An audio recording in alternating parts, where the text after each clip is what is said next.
Good day, everyone. Welcome to Deku Universe. Today we are beginning part 1 of What If Deku Became the Night Guard of a Haunted Animatronic Pizzeria.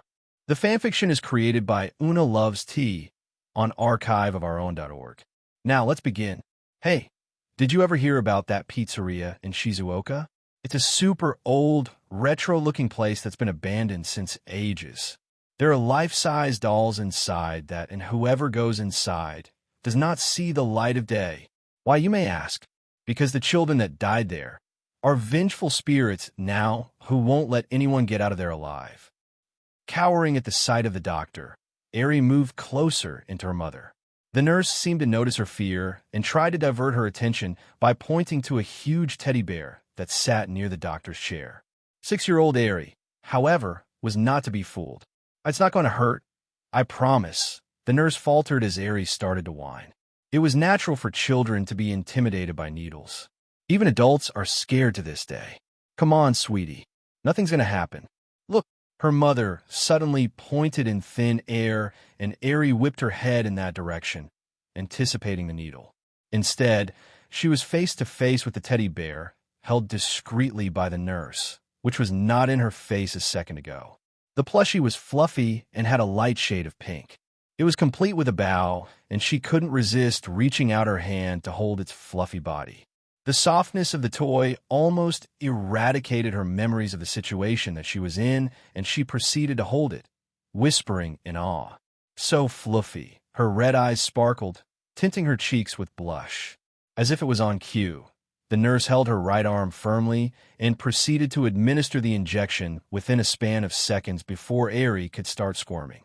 The little girl had tears of betrayal in her eyes as the teddy bear dropped sadly on the hospital floor. She tried to twist her arm away, but the nurse was busy band-aiding the spot. When the nurse tried to praise her for her bravery, she was met with a tearful face. "I am sorry, Eri-chan," the nurse cooed, patting her platinum blonde head. "But you will be healthy now, and you won't have to take any more shots." "I apologize for her." Eri's mother bowed as she held her daughter, who had now hidden her face in her mother's shoulder. "She usually isn't like this here. It's all right." The nurse waved her hand. "She is a child, of course. And she seemed to have really liked the intern that we had scheduled here. It's no wonder why she didn't trust me." "Oh, Midoriya-sensei, you mean?" As if triggered, Eri whipped her head at the mention of the name. "Yes, him. Oh, he was a blessing to the children. Too bad they changed his posting." Eri hid her face back in her mother's shoulder, and a small sob escaped her. Her despair was immeasurable, and her day was ruined, and these adults had no clue of her precious heart. "I'll get going then." Her mother had felt her shoulder getting damp and took it as an ominous sign for a tear session the moment they were in the car. BLD, BLD, and more BLD. And she was cold, bone-chilling cold. Her long and luscious locks of black drowned in the BLD that had oozed from her head, which did not look like any accident, as the father was loudly claiming. She had a pretty face, her almond eyes staring lifelessly at the gray sky above them. "I'm telling you, she was hit by a car." "What car?" His colleague's eyes seemed to scream that question. There were no tire marks on the pristine road, and the injury was definitely not from a flimsy hit and run. Because how are you justifying the literal hole in her head by passing it off as an accident? Hana Shimura, 19 years old, had to have been murdered. Izuku couldn't hear any noise around him as his attention was centered on the girl in front of him. He administered CPR, but it was futile. The defibrillator had no effect. But why would any of these things have an effect on someone who was already dead? He felt dread accumulate at the pit of his stomach as he helped get the girl on the stretcher.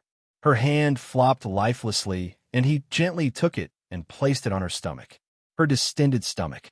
Izuku's mouth started running dry as he tried to get into the ambulance. The energy had gone completely from his legs, and his hand started trembling. He had an ominous feeling about it. How could he say to that father that she was long dead? Rigor mortis had already started, and the BLD had turned darker around her head. Midoriya, his colleague, an older woman, looked at him with worried eyes. "Don't blame yourself. She was long gone before we even arrived." "It's not that, Kei-senpai," he sighed, trying to get his disorderly thoughts around as the ambulance whizzed past cars and traffic. The dad did not look clinically sane at all. He looked deranged. I agree, she nodded her head. When I was asking him about it, he didn't smell like any alcohol, but he was very convinced she had an accident. Kay looked at his slumped figure staring at the dead girl. Hannah's face looked peaceful and ethereal despite her head wound, her thick hair and slim figure standing out even in the backdrop of her BLD. She looked like an angel, even in her eternal sleep. An angel whose wings were cut too early. That's too bad, Kay whispered, her golden eyes never leaving Midoriya. I'm sorry you were a pawn, Hannah-san. Goosebumps erupted all over his body as he felt someone stare, making his hair stand on every end. He straightened up and caught Kay staring at him. Senpai. Nothing. I just thought how cute you were. She blushed at him, eyeing him coyly beneath her long lashes. Izuku managed a half-smile. Despite feeling inherently disgusted, he always felt it when someone was being genuine with him, but no matter how much Kay tried to grow closer to him, he always felt like preferring Katsuki's abusive words over a flowery and fake facade. At 28 years old, Kei Kanado was struggling to fall in the good graces of the doctors around her. She had multiple patient complaints tied to her due to her abrasiveness and lack of attention to the patients she was attending. Naturally, a corrosive hatred and annoyance had coiled and finally been born when she met Izuku, who was a natural at handling patients and their diagnosis. Pride was at stake when she found out he was 3 years her junior and further cemented her hatred towards his innocent demeanor. And her hatred towards Midoriya was as evident as the sun in the morning sky, obvious to the entire hospital. Izuku swallowed his anxiety as the hospital neared and he geared up to leave. There was no need to perform any CPR or deliver her to the emergency ward since she was pronounced dead. Her soul departed hours ago. Bakugo was on his break when he saw the dejected figure of Izuku leave the emergency ward. Somehow, deep down in his heart, Katsuki Bakugo was aware of a CHK in his childhood friend's armor. Izuku was too good to everyone, and it always came at the cost of his own emotional security. Bakugo had spent every hour of his life in silent repentance when he realized the extent of his bullying, choosing to call him by his first name instead of demeaning him with the nickname of Deku. He did not expect Izuku to reciprocate or forgive him, but Bakugo felt a certain disquiet, seeing him hunched that way. Something was wrong. Hey, Izuku, he ran over to him. What happened? No answer. Izuku, he shook his shoulder, and when Izuku looked up, Bakugo's eyes widened with surprise. There were unmistakable tear tracks on his freckled features, and from the look on his face, he seemed to be too disturbed. And for Izuku to be disturbed, there had to be a bigger story. As if he just noticed the blonde's presence, Izuku jerked awake. Kakin, mind telling me what happened? He growled. And his reply to that would change the course of his life in the next 2 weeks. Oh, he awkwardly put his hand on his neck. You know that emergency call we just had? The Shimura House one? Yeah. The doctors are saying that I am the one responsible for her death. Nervous, talented, and nerdy nurse Dr. Izuku Midoriya was framed for gross negligence. The boy who cried when his pet died was framed for the death of a girl who was long gone before he had even entered the scene. And somewhere, nestled in the darker parts of Shizuoka, a young officer stood in front of an abandoned pizzeria, the dimly lit street lights reflecting her honey-brown eyes. 2 weeks after Izuku's medical license was suspended. You gotta keep your slate clean, Izuku, Bakugo muttered as he drove him to his new job location. I know, Kakin. You don't have to be my mom on this 1-inch, Izuku sighed, too tired to even feel remotely annoyed at him. Bakugo clicked his tongue in displeasure. It had been approximately 2 weeks since Izuku was fired from his job as a nurse due to criminal negligence. None of his colleagues could believe their ears when they heard what happened. Heck, even Bakugo, Izuku's sworn rival since childhood, could not believe it. That fateful 911 call had ended up taking away Izuku's dreams and Hardwick in the blink of an eye. He couldn't fathom the inherent corruption that led to his career's demise, yet there was nothing he could do. He couldn't do anything even if his life depended on it. Dr. Enji looked especially guilty and distraught when he was talking to Izuku and Inko. Although he was deeply hurt, there was a certain stubbornness that burgeoned in his sensitive heart, wherein no matter how many times they begged him to admit to murdering the girl, he refuted those allegations without batting an eye. He had nothing to hide because he knew Diamin well he was innocent, but looking at the director being unable to do anything for him, Izuku understood that he needed to resign to his fate. Forensic pathologist and certified snob, Dr. Kai Chisaki refuted every heated claim of murder with a cold statement of blatant negligence on the paramedic's part, claiming instead that the girl was very much alive when Izuku had reached the scene. He even went so far as to provide a detailed autopsy report on the said girl complete with a different corpse sporting the injuries, permanently cementing the fact that Izuku had let a person die willingly and knowingly. He felt his sanity slipping from his grasp when the false body was laid out in front of everybody, and before realizing it, he was yelling at the top of his lungs. "That is not Shimura-san's real body. I'm telling you it's not." It appears Dr. Midoriya is confused. It baffles me how there are such incompetent nurses in our field when they cannot tell the difference between an accident and a murder. Izuku was denied any information, including any incriminating evidence from that scene. It was so brutal that even the closest colleagues to Izuku, namely Bakugo Katsuki and Todoroki Shoto, who worked in the pediatrics and emergency wards respectively, were denied any involvement in the case. And if anything, he felt a burning longing to smash Kei until her brain exploded whenever he saw her. That obstinate, ungrateful harlot. He suddenly remembered Kirishima's attempt to lighten him up after his license was suspended. "Dude, it's like you're swearing in cursive." And at times like those, he would be the #1 enemy on Izuku's growing hit list of enemies. The goofy, certified dumbass that he was.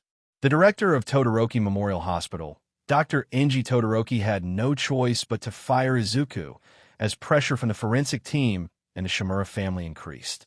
He had hoped to investigate the matter thoroughly in secret, in collaboration with the reputable Dr. Yagi Tashinori, whose reputation rivaled his. But there was too little evidence to even start an investigation, and it ended up being Izuku against the whole world. With pressure from the forensic team and the nosy media outlets, there was no choice, but deep down, in the bustling city of Shizuoka, a murderous organization would soon be uncovered. As he opened the car's door, Izuku felt Bakugo's hand pat his back. The latter said nothing in response, and neither could Bakugo say anything since it sucked. The entire thing sucked. His dream to keep sparring with Izuku over who was the best healer had effectively been killed by that BSDRD Chisaki. His night shift started at midnight. It was still 9 p.m. when Izuku entered the pizzeria. It was so run down that he couldn't even decipher the name of the pizzeria. But when he entered the premises, it was almost surprisingly well maintained. Maybe they have a daytime worker who keeps the place clean, he mused. Izuku looked around the place. It had a fun and a childlike theme to it, with a ball pit and a small performance stage flanked by life-size mannequins who resembled a bear, a chick, and a fox. There were arcade games, and the entire place buzzed with a retro theme that was mildly pleasing to look at and get a feel. He felt a smile tug at the corners of his mouth when he looked at the arcade games section, remembering his childhood days of playing such games feverishly with his friends. The night was still fresh and cold, a cool breeze blowing through the pizzeria, as well as Izuku flinched a little at the creaks the doors made. He put his arms around himself to cast out the chilly feeling as he kept looking around the place. He strolled around, glancing at the janitor room, the office, the kitchens, the storage room, and the emergency exit. His analytical nature kicked in, telling him that the place seems a little less run down than he anticipated. Wasn't it supposed to be like 30 years old at this point? The lights in the pizzeria were wonky and in dire need of a replacement. Heck, when Izuku wanted to SWCH on the storage room light, he couldn't bring himself to touch the SWCH with his bare hands after he heard an ominous hiss from it. What if we hire an electrician for a thorough repair for this place? He thought to himself. He went over to his office and smiled wryly at the state at which it was in. Cameras blaring with white light. The desk littered with haphazard sticky notes and a stack of old VHS tapes. The office also had 2 doors, one leading right into the main hallway and the other leading to the storage and the emergency exit. Izuku also noticed an old phone, the one with a cord that was popular in the early 2000s and 2010s. He picked it up and immediately, as if it was pre-recorded, a peppy male voice started talking through the phone, some weird and cryptic stuff about the mannequins moving around and the ways to stun them. Choking back his anger at the absurdity of his job, Izuku slammed the phone shut and stomped his way outside the office, trying to distract himself by getting a cup of coffee from the nearest store to keep him going through the night. He had just finished his tour around the place when he heard someone enter with a loud squeak of the door and a whispered, feminine apology. As he entered the main hall, a young woman, closer to his age, had already entered the premises. She had chestnut brown hair that was pulled back in a low ponytail, although a few strands still framed her face.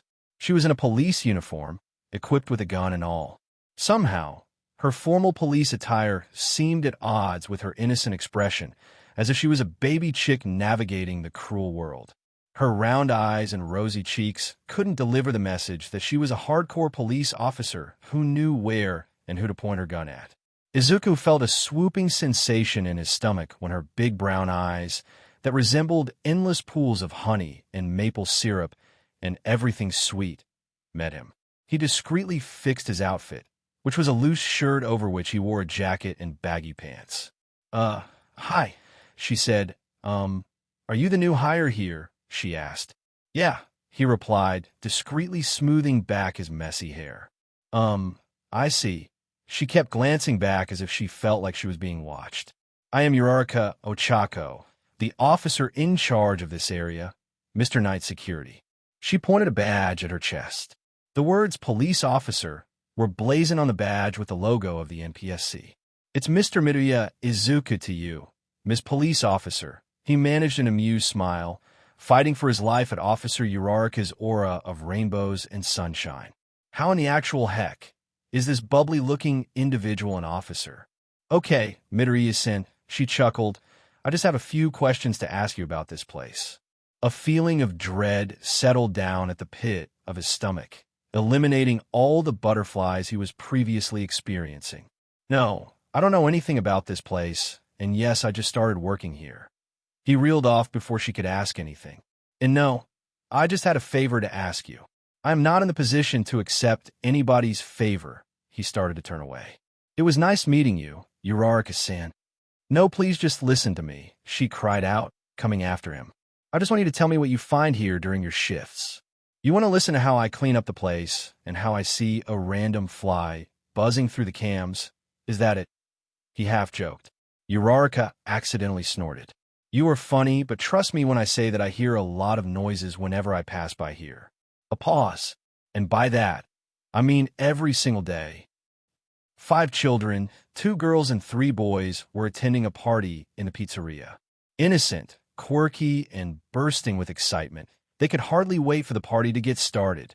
Whenever the pizzeria hosted a party, the employees would make sure everybody had a great time. They would bring out balloons, party poppers, and even the limited-time mannequins, which were strictly meant for parties. 5-year-old Genji, the youngest amongst the group and the most shy, could feel the energy from the other kids penetrate him. He could hardly wait too. Genji-kun, come play with us, a blonde-haired girl, 10 years old, named Sayuri, beckoned him. The employees were still setting up the place for the party, so the children thought it would be better to spend time playing outside. Sayuri had her hand wrapped around the small one of Genji, who was looking at the older kids with equal parts apprehension and eagerness. Hey, let's play with Genji too, guys, Sayuri called out to the kids. The kids had no problem with the inclusion of the 5-year-old and soon started to play with him before Sayuri let out a shrill scream. Yuri-chan, what's wrong?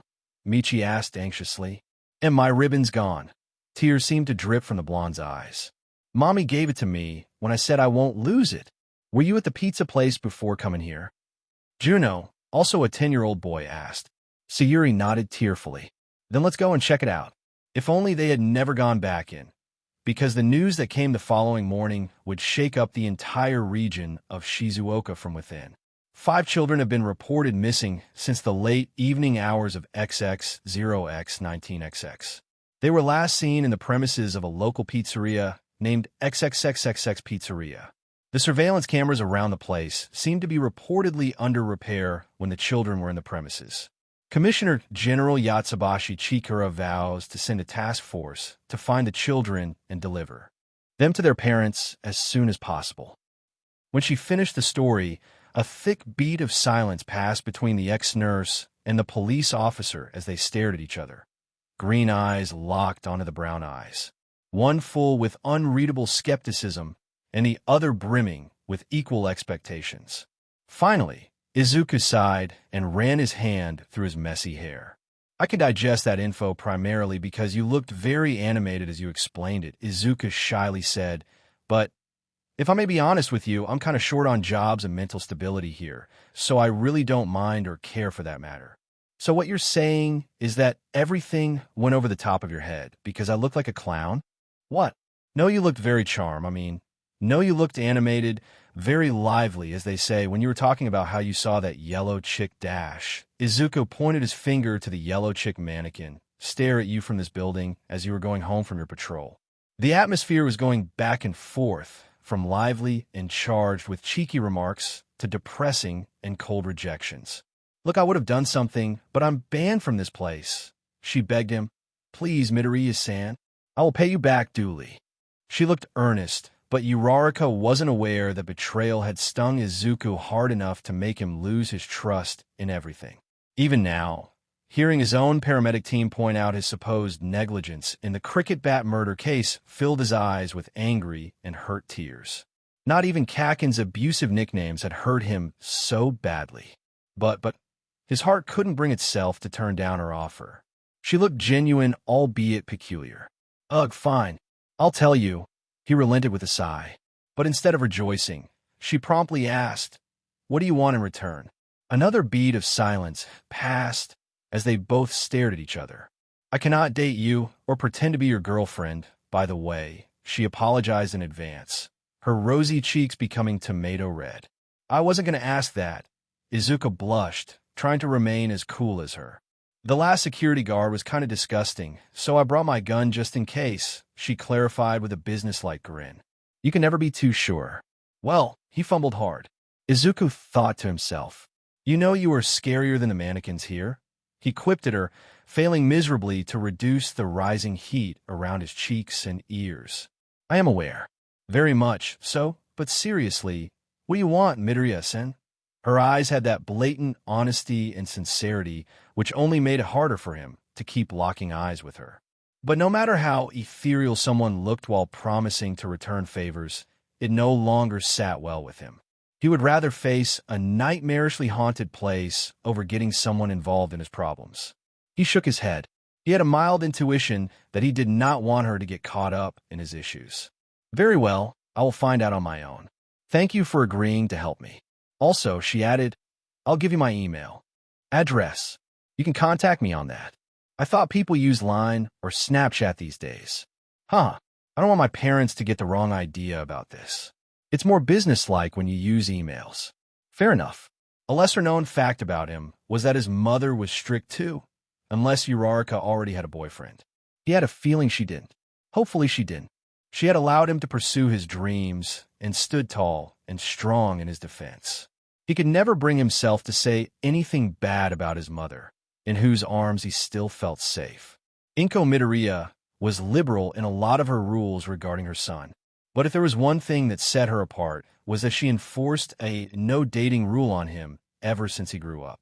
She wished to personally handpick a girl who would adorn their home with her presence and personality. Inko had once talked to Izuku about it after graduation, gently yet firmly telling him that she wished to choose his future partner for him. And of course, Izuku had no qualms about it. After all, his mother deserved his obedience for all the hardships she ensured to raise him as a single mother with a husband who lived abroad. This was the least he could do to answer back her love and dedication showered endlessly throughout his life. Overall, he felt highly embarrassed too. Her eyes seemed to linger over his face, and he had a bad feeling that she saw him blush. Ugh, stupid me with my nerdy but personality, he thought to himself grouchily. After exchanging their goodbyes, he watched her walk away, intently listening to the sounds of her retreating footsteps. He felt conflicted about her story, and a million different suspicions in his head sprouted.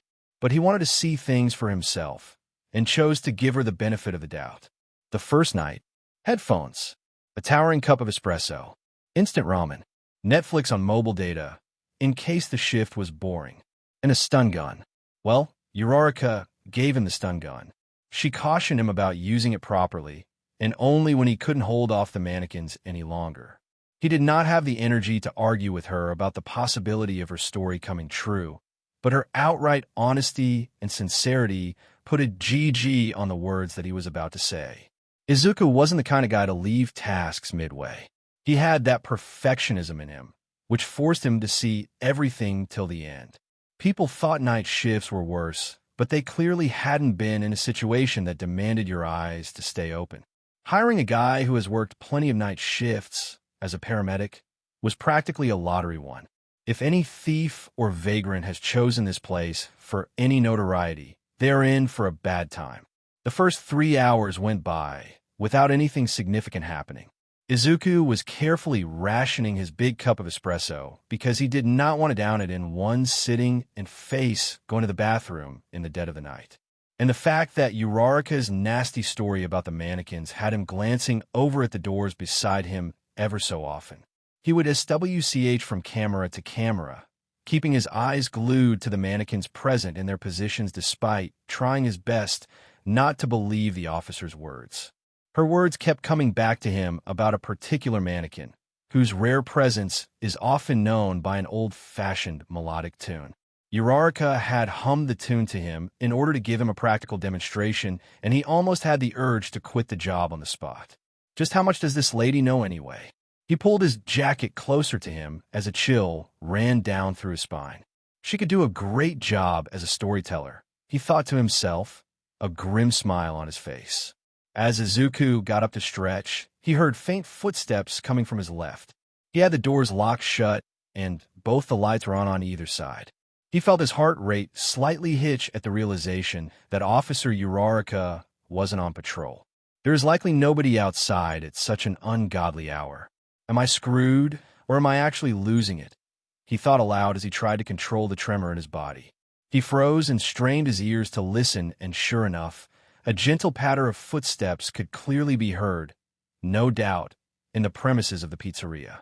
Gentle and small footsteps that were akin to a little kid playing around on hard floor. And they were being heard in the middle of the goddamn night. Children are normally asleep by this hour and are lost in their dreams. There is no way a kid would break into a rundown pizzeria which had rumors of it being haunted in the middle of the night. Izuku tried to conjure up every possible explanation of the noise outside, only for him to remember what the officer had warned him of. If you hear footsteps outside, shut the doors and look at the cameras. There's a 100% chance that the mannequins have started moving and are trying to get to you. He went through the cams and immediately noticed the one thing he had teased the officer for. In the kitchen, holding a cupcake, was the yellow mannequin, the one that looked like a chick. The flight or fight reaction ran strongly through his body, urging him to either stay locked up in the security room or make a break for the doors. All you got to do during your shift is to make sure none of the lights are off. Keep the doors and vents tight shut. Don't stop looking at the cameras. They'll eventually go back to their positions if you follow my instructions correctly. Thank you, Uraraka, he muttered weakly, staring at the CAM where the yellow mannequin was now joined by another. What the hell is this? He thought to himself, fear pounding through his heart. How, why? I don't know if it's some sort of supernatural stuff, but I can confirm that they move. Like all the DMN time. And before he knew it, Izuku was struggling to keep fear at bay. Her casual instructions seemed to hold their weight, and adrenaline started pumping throughout his body, effortlessly keeping him awake without having to resort to his coffee. Hey, you, the one in the jacket. Izuku looked blearily in the direction of the sound. A blonde police officer was beckoning him forward. Yeah, he stifled a yawn. Are you Midoriya Izuku? He asked. Yes. Okay, Midoriya-san. Did anything weird happen on your shift? The blonde officer had piercing gray eyes that locked squarely onto Izuku's. Air, were you sent by? Detective Minoma from the investigative team, doing his coworker a favor. He had an attitude that was arrogant yet somehow reminded Izuku of a grand actor.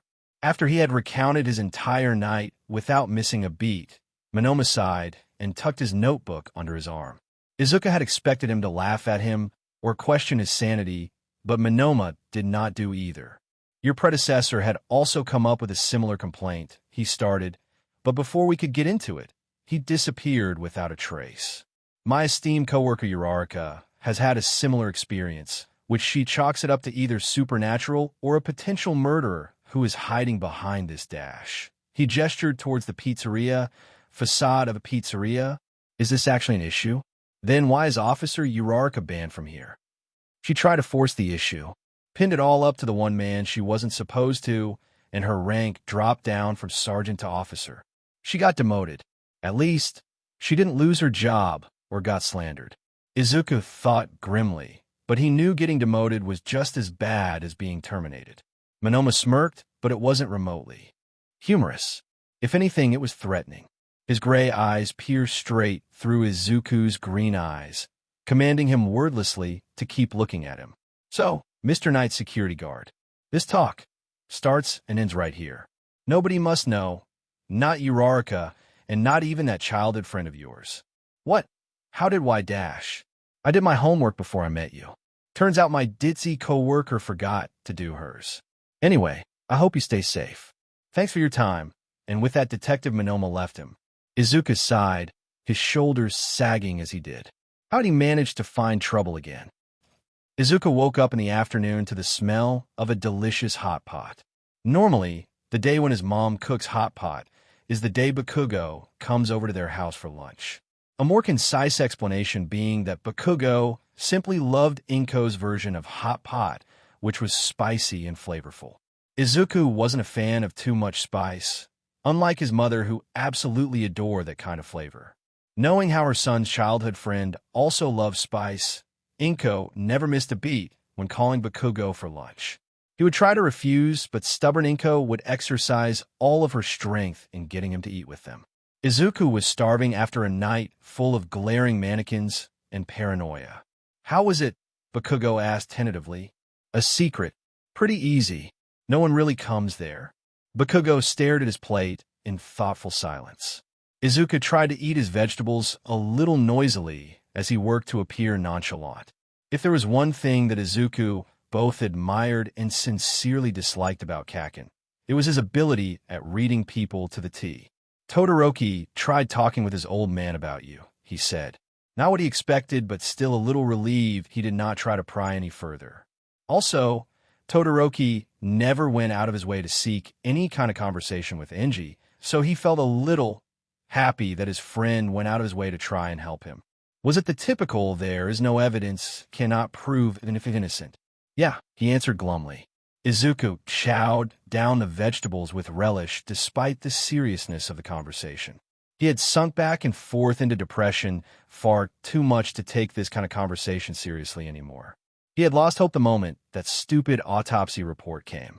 That unhinged, lying and tampered report presented by the ugly man that was Dr. Chisaki. He almost broke his chopsticks upon remembering the man, so he diverted the conversation. So, what time are you going to come pick me up today? 7 p.m. Kirishima said he wanted to join too. Eijiro Kirishima, another police officer working in their local police department, happened to befriend Bakugo after ending up in the hospital due to a fractured hand. He had gotten into a scuffle with a thief and somehow underestimated the thief's buffness. Kirishima was loud and exuded so much energy that after he had been laid off from the anesthesia, he would keep talking with Bakugo about anything in particular. He had temporarily become the hospital's favorite patient after that. W.Y. Izuku tried to sound casual about it. Just this morning, a colleague of Uraraka had ended up interrogating him in the morning. What if Kirishima had the same agenda? Said he wanted to scope out that place. Sounded shady to him. Oh Lord, just when he thought he was slick at being covert, Kirishima just had to enter the scene with his even sharper sixth sense. It felt like everyone was out to destabilize him and put him out of his job, but the fact remained that Izuku wasn't going to deny it. especially since he has seen exactly what was wrong with that place. Nearing the start of the second night, the three of them got out of the car and headed towards Izuku's workplace. Izuku badly wanted Kirishima to stay with him through the night since he wasn't sure what was going to get thrown at him this time, but he kept his silence. He didn't want to drag anyone with him. They entered the main hall, and the three mannequins were right back in their places, harmless and lifeless. The other mannequin, a foxy-looking thing, was hidden behind a curtain near the main stage. Izuku felt sweat slide down his back when he looked at the mannequins and his fast-approaching shift, contemplating how to permanently dismantle them. But try as he might, those mannequins were life-sized, huge and threatening, with their dead eyes locked into his through the cams. If what Uraraka said was true, and they really did find human remains here, not even his black belt in kendo could save him. Kirishima took out his flashlight and cautiously approached the mannequins, inspecting them without touching them or getting too close to them.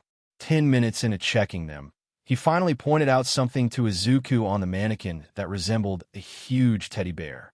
"There's a handprint on this guy's mouth," he pointed out. "Did you dash?" "No, I didn't touch them," he replied promptly. Kirishima squinted at it. "Now that it's kind of clear it's too small to be yours. What's the deal with this place?" Bakugo growled at him. "Is he getting set up for something again? This place is being run by this dude called Kotaro Tanaka, who is a big shot apparently. He wouldn't allow this place to get renovated or destroyed in any way possible, and then suddenly, out of nowhere, he wants to open it again. We didn't mind, but then there was a disappearance of the one security guard placed here after a long time. One of my colleagues tried to push this issue since her dad worked here and was injured as a result of one of these dolls, but she was demoted and banned from here. Could that be Officer Uraraka?" Izuku thought to himself. "So why did he get this job?" Bakugo insisted. "You guys are probably aware of what happened 2 weeks ago. That's why I am here." Kirishima turned off his flashlight. "It's a secret, though." Izuku wanted to speculate more on this. He didn't wish to mutter to himself in the likely event that Bakugo might hear him. So it seems that there is more to this place than just a regular pizzeria. The fact that he already has 2 officers and a detective on his heels barely into his job made him think that whatever was happening here was a secret similar to the iceberg that brought about the sinking of the Titanic. Small and unassuming from the top, while humongous and menacing from beneath the dark waters. And on top of that, Uraraka's dad worked here, and she was banned from this place when she tried to push the issue after his injury. No wonder she was so desperate to investigate this place. "I'll stick with you today, Midoriya." Kirishima tucked his flashlight in and swung an arm around his shoulders. The latter almost laughed with relief. Bakugo, however, proved difficult to leave. He tried to insist on staying too, but he was forced out of the facility. "Kirishima, be honest with me. What is going on?" Izuku asked breathlessly once they were in the office, doors shut and lights switched on. "Monoma told me about it. He followed Uraraka yesterday and understood immediately why she came here. Wasn't she sensitive to her surroundings while talking to him yesterday? So she probably was wary of her coworkers following her. And Monoma did mention that she was ditzy. But being a police officer who was demoted and banned at the same time guaranteed more cautionary measures. Either she was indeed careful or Monoma was just that good at reading people. It's not going to be great if she loses her career over this. Kirishima, those mannequins move. They freaking move, he whispered harshly to him. They all have their positions, and I hear footsteps. I swear. Yeah, Uraraka told me that too. Her dad worked the morning shift here before his injury dash. The alarm clock blared when it struck midnight. Izuku promptly picked up the headphones and slammed into his seat, his eyes dangerously wide and awake, staring at the cameras. He signaled Kirishima to keep quiet and motioned him to stay alert. And that was how Izuku's second night at the pizzeria started. The activity did not start until 2 in the morning. Kirishima had started to feel drowsy when he heard a child's giggle from his left, from behind the door that led to the main hallway.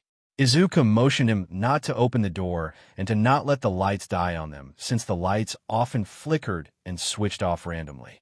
The redhead was alert, his hair standing on end. He followed Izuku's instructions and immediately heard the footsteps recede. What in the actual hell? Kirishima banged the vents shut after eager footsteps were heard. He couldn't believe what he was witnessing. Those weren't the heavy footsteps of an adult. The carefree pattering of small feet running around eagerly belonged to children alone. A freaking paranormal event unfolding in front of his eyes. Was it even paranormal? And they want night security for this unholy nightmare? The gears in Kirishima's head turned.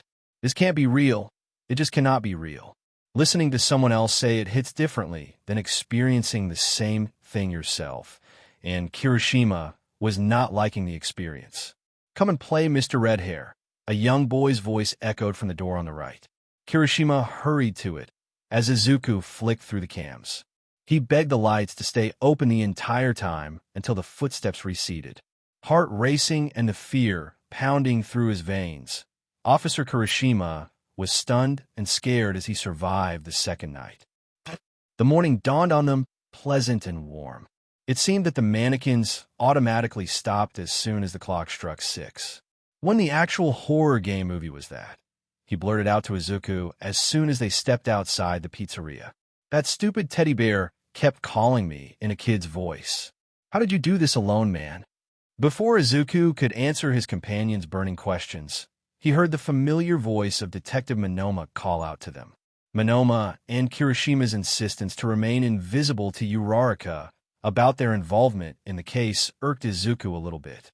He felt as if she was being severely underestimated by her colleagues, but given the nature of the case and the possibility of a murderous organization behind it, he couldn't actually pinpoint his dislike.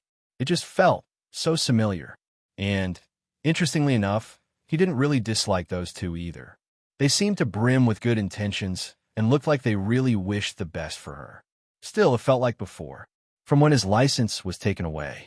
Watching all the power plays unfold in front of his eyes as his career and dreams were torn apart like they never existed before. He hit send, heart thumping furiously.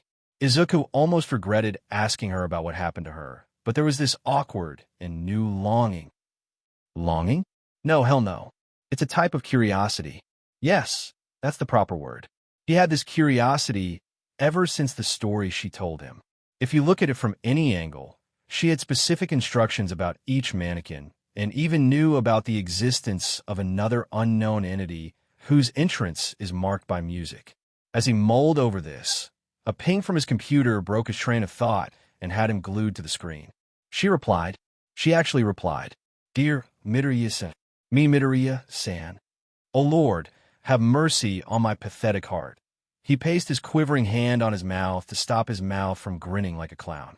If his mom walked in on him this instant, he would actually never recover from it. "I'm so glad you are safe, and I'm even more pumped now that you know that I wasn't bluffing. You don't have to commit seppuku for that. Haha. I mean, the world needs more straightforward and kind people like you. How was your first shift? You probably must have faced Chica and Bonnie, right? Creepy-looking things, but better than the others. They're super easy to deal with. Also, I want to apologize to you for not immediately knowing who you were. My coworker told me about you, and if you wish to quit this job, I won't force you to stay or anything. I had a question. Is Deku your middle name? My coworker told me that during his interrogation, your best friend fumbled your first name with Deku. Regarding your last question, long story short, my dad worked as a daytime worker there before he got injured because of the mannequin in the storage room. Stay safe, Midoriya-san, and keep in contact. First and foremost, screw Kakin and his habit of randomly calling me Deku everywhere he graced his stinking presence. He muttered furiously to himself as he hurriedly deleted her email. He wanted to copy its contents and paste it in a Word document to enshrine it, but his fear of Inko got the better of him. That damn blonde with his trash vocabulary embarrassing him in front of a lady who he considers a friend. Totally a stranger friend. Dude, it's like you swear in cursive. I ain't gonna snitch on you if you want to drop an F-bomb. Izuku respected and adored Kirishima, but sometimes he really wished he could practice his kendo moves on him. That goofy redhead with his poorly timed truths that never left his head. So her dad worked the morning shift there. Getting demoted probably has to do something with his injury. Also, despite the fact that he had a terrifying experience with the mannequins, he could not bring himself to take the names of those dolls seriously. Neither did he have the courage to disrespect them and ruin things for himself even further. And, holy woe, I am straightforward and kind. He felt his ears and cheeks grow warm at the thought. Izuku's growing curiosity about the brunette occupied his thoughts for the rest of the day before his tired eyes gave out just in time for an afternoon nap. A domino effect is a chain reaction that occurs when one event sets off a series of events that are similar or related to it. But in this twisted tale of cold-blooded murder and lost innocence, what could have set the dominoes falling and bringing ruin to a great structure? It doesn't require effort to push that single domino, that one piece that determines the downfall of the rest of the structure. However, in this warped timeline, a nurse and a police officer, strangers to each other, being denied justice was the start of a generational downfall of an underground villain. But behind the corruption and abundance of spies, how could they possibly have proven that Hana Shimura was indeed murdered by her psychotic father? Apart from Izuku's testimony, who could have been relied on to prove that the body produced during Izuku's questioning was fake? And most of all, who could prove that the animatronics haunting Izuku were responsible for the disappearance of the kids 30 years ago? The answer to all of the above musings is simple. While it's true that villains are the most distrustful beings, they are inevitably human. And humans possess chinks in their armor that are harder to discover and just that easy to take advantage of. Okaibara, you have a call. Receptionist Tsunotori called out to him. A man in an intern's uniform looked up at the blonde-haired receptionist. Tall, with shaggy brown hair and a slight tan marking his features, he finished administering the medicine in the fore in order to attend to the receptionist. Sen Kaibara dropped the used syringe in the bin and headed towards her. Hello, Kaibara speaking. A voice that Kaibara had known since their high school days came through the phone, equal parts relief and fear jolting his entire body awake. It's me, Monoma. Hey man, what's up? Meet me as soon as you get home. We have a party to go to, remember? How can I forget? The usual place, right? Yep. Kaibara went ahead and signed off from his shift for the day. He entered the forensics department and knocked on the door that read Dr. K, Chisaki M.D. in forensic pathology. Come in, the doctor answered. Sensei, Nemoto-san gave me the heads up, so I'm going to sign off for today, Kaibara said. Sitting behind his flawless desk was Kai Chisaki, with piercing eyes and a medical mask on. Go ahead. You've helped enough. Thank you so much, Chisaki-sensei. Kaibara was serving as an intern under the renowned doctor. He always had a strange fascination with the forensic side of medicine, but his ethics were present enough to hold him back. But in a year of his internship with Chisaki, the man had drawn a perfect conclusion. He was a sociopath, incapable of even an ounce of ethics befitting a doctor. And he could not believe his luck at the fact that he landed an internship with a certified clinical psychopath who hoarded dead bodies for criminal reasons. His hospital was brimming with the stench of corrupted people and his goons who were helping him with some bioengineering-related stuff. That kind of thing flew from over the top of Kaibara's head.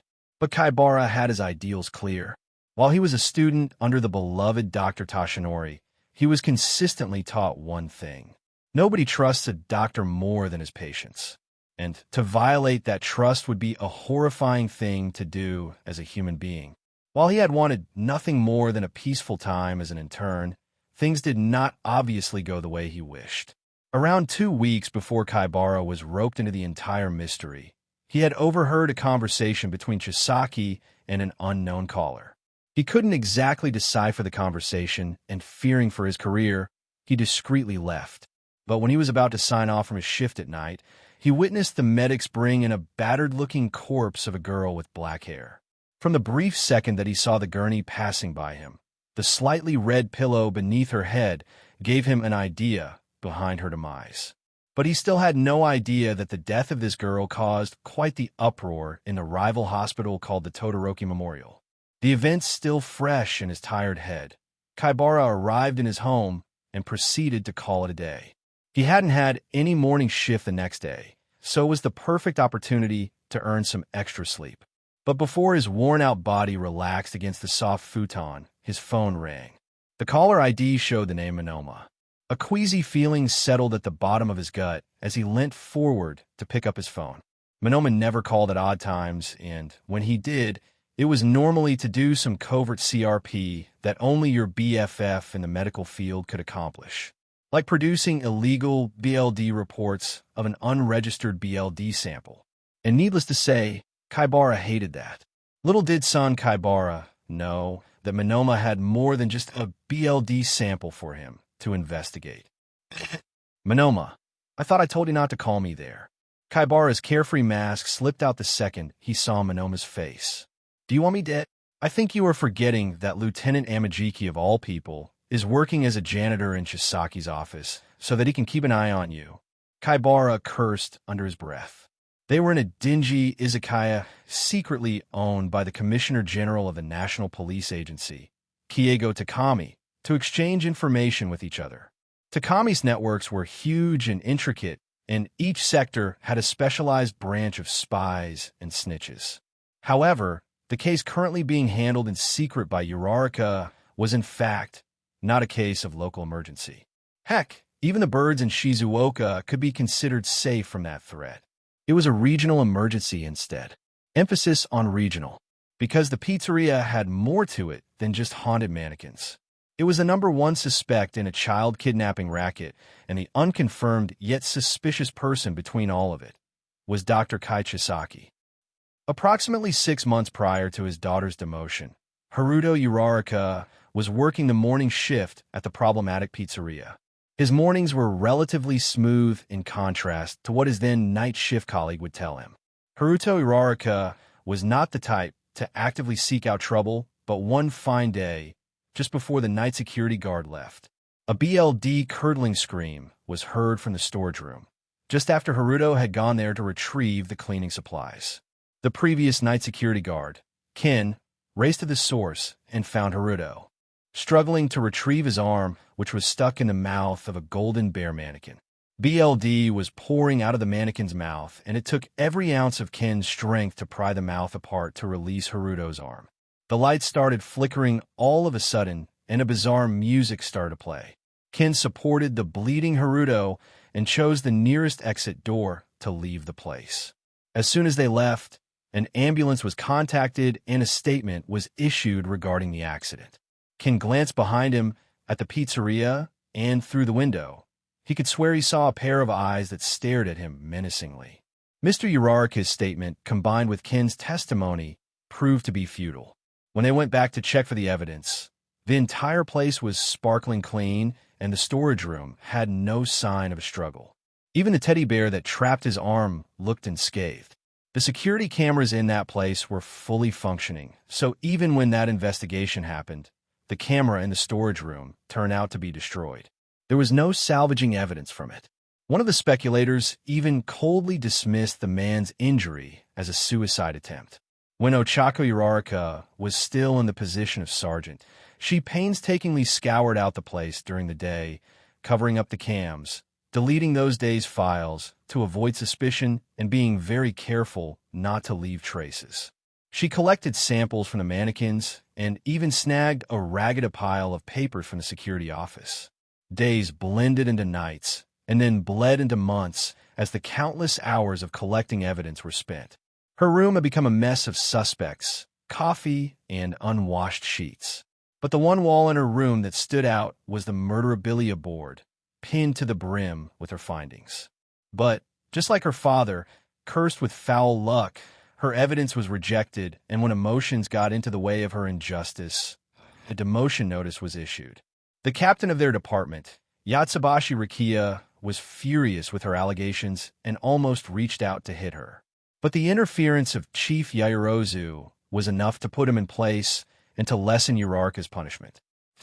So, young Kaibara and young Monoma, we meet again. Dar Tashinori grinned warmly at them. Both of them returned his greetings enthusiastically and took their places on the table. They had reserved a private room, which was flanked by 2 masked individuals, although Monoma could have sworn he saw blonde hair peeking out from one of the guys' heads.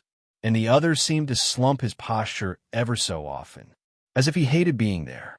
Joining the trio was Takami Kiego and Chief Yaoyorozu. "So, what are we dealing with today?" Takami started the conversation. "Yes, Phantom Thief said you had the evidence out for us." "Oh, that I certainly do." The blonde smirked as he set a black briefcase on the table. "My ditzy and stubborn coworker really cut off half of our hard work in a mere span of months. It was a pain in the butt trying to retrieve it back, though."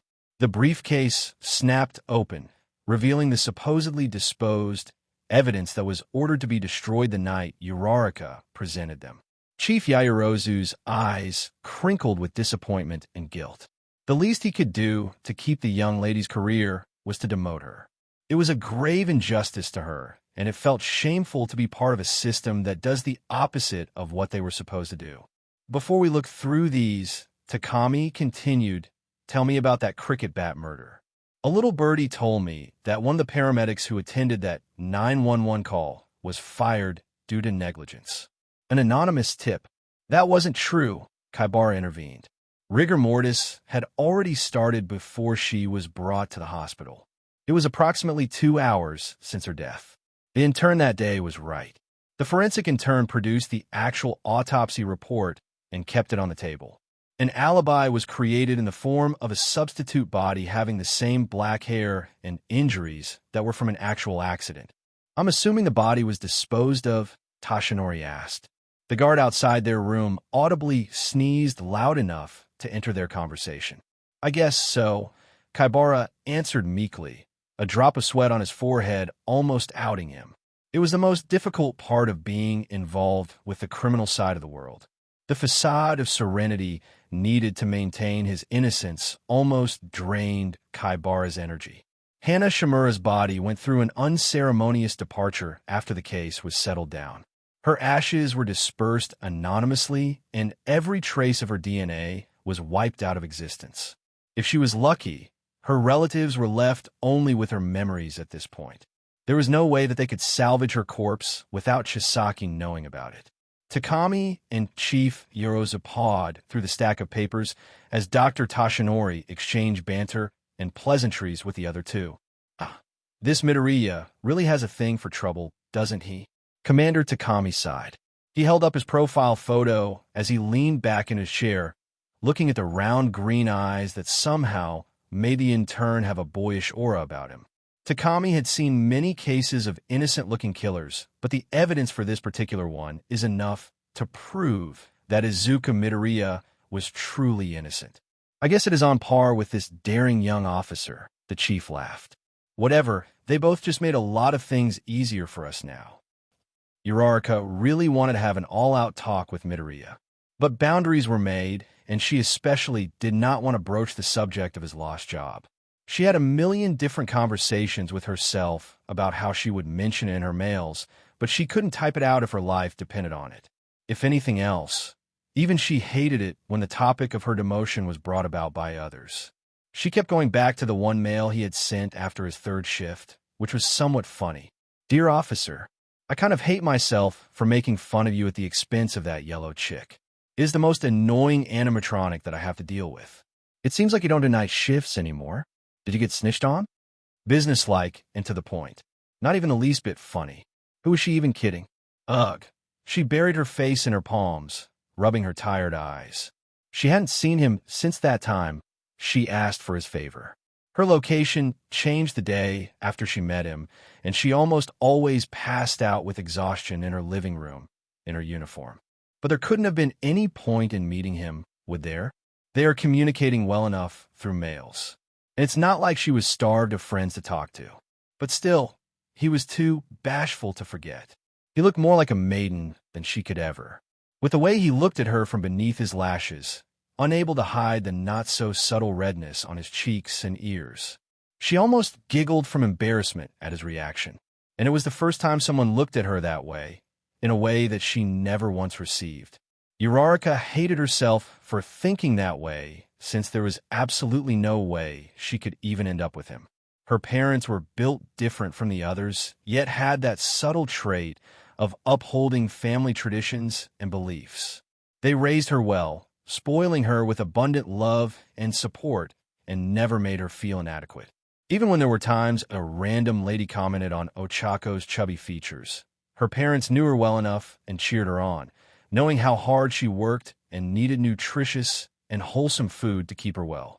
While she has had her flaws throughout the years, Ochako knew faintly that her parents deserved her obedience at some point, especially when it came to certain familial ethics.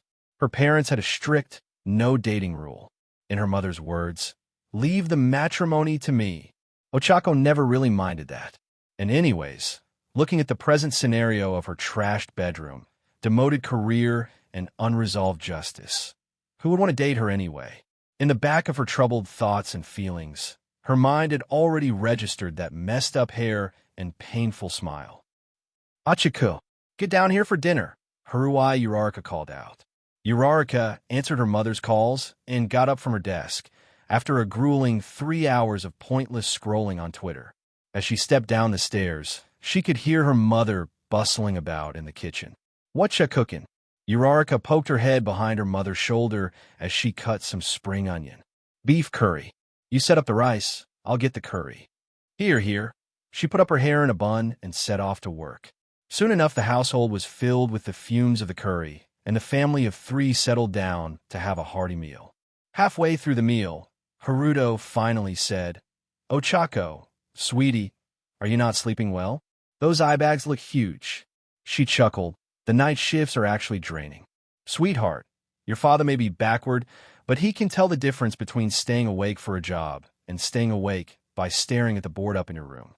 Welp, it was one thing that her parents definitely felt annoyed about her stubbornness and her inability to let go of anything. They only knew so much about how the entire ordeal of her dad had affected her. They were not exactly rich to begin with and already faced quite a bit of taunting remarks from their relatives and the suitors who came by. Ochako couldn't care less about what they said about their finances since her pay was well enough and her dad was working well too. But the one time that she felt like actually pointing the gun and shoot aimlessly at the world was when Haruto was being accused of possession and suicide after his arm was almost bitten off by the mannequin when he worked in the day at the pizzeria. Her father was ridiculed over his nearly fatal injury, and it was not something Ochako was about to ignore, no matter how many times her parents reassured her. Haruai Uraraka set down her chopsticks and looked at her, concerned. "Ochako, again," she groaned. "Can we please not talk about this? I had a rough day already." Haruto glanced at his wife and then back at his daughter again. "Ochako, yes, I'll be careful, and no, I'm not dropping the case until people stop yapping about you committing suicide," she snapped. "I've had enough with people commenting about us already." "Ochako, honey dash," her mother tried again. "No, please," and oh, she firmly raised her hands, leaving no room for discourse. The parents stared at her with varying degrees of concern, but the mother chose to change the topic as Haruto grumpily dug at his rice. "How about we go to that jewelry store you liked? I heard it has a discount going around." Uraraka knew him in, while her mother was trying to divert her attention, but the latter was too tired anyway to resist. Besides, in the deepest corner of her aching hurt, her feminine side twitched at the sound of jewels and sparkles. "It wouldn't hurt to feast your eyes at luxury now, would it? Yeah. We could go on the weekend, maybe. Sounds like a plan to me. We could figure out what to give you as a wedding gift, too." Not the wedding talk. Her mood almost ruined itself again at the wedding part since the devil in her made her think that her parents wanted to get rid of her, with the way they sometimes talked, but, of course, they wouldn't. The entire perception of a peaceful and happy wedding was fragile in her eyes when she saw just how materialistic some people can be. And it is always when they are looking for the bride. Smooth hair, thin fingers, long legs, slim waist, straight nose that was straighter than a ruler, and other conditions that made her head spin whenever she thought about it. Why don't they just generate an Edai daughter-in-law for themselves if they really wanted such otherworldly perfection? The audacity to call her fat by just looking at her face when in reality, her female colleagues eyed her abs with envy. Ochako felt extremely self-conscious of her abs and muscles for a while before Yaomomo talked her out of it. Yeah, whatever," she answered half-heartedly.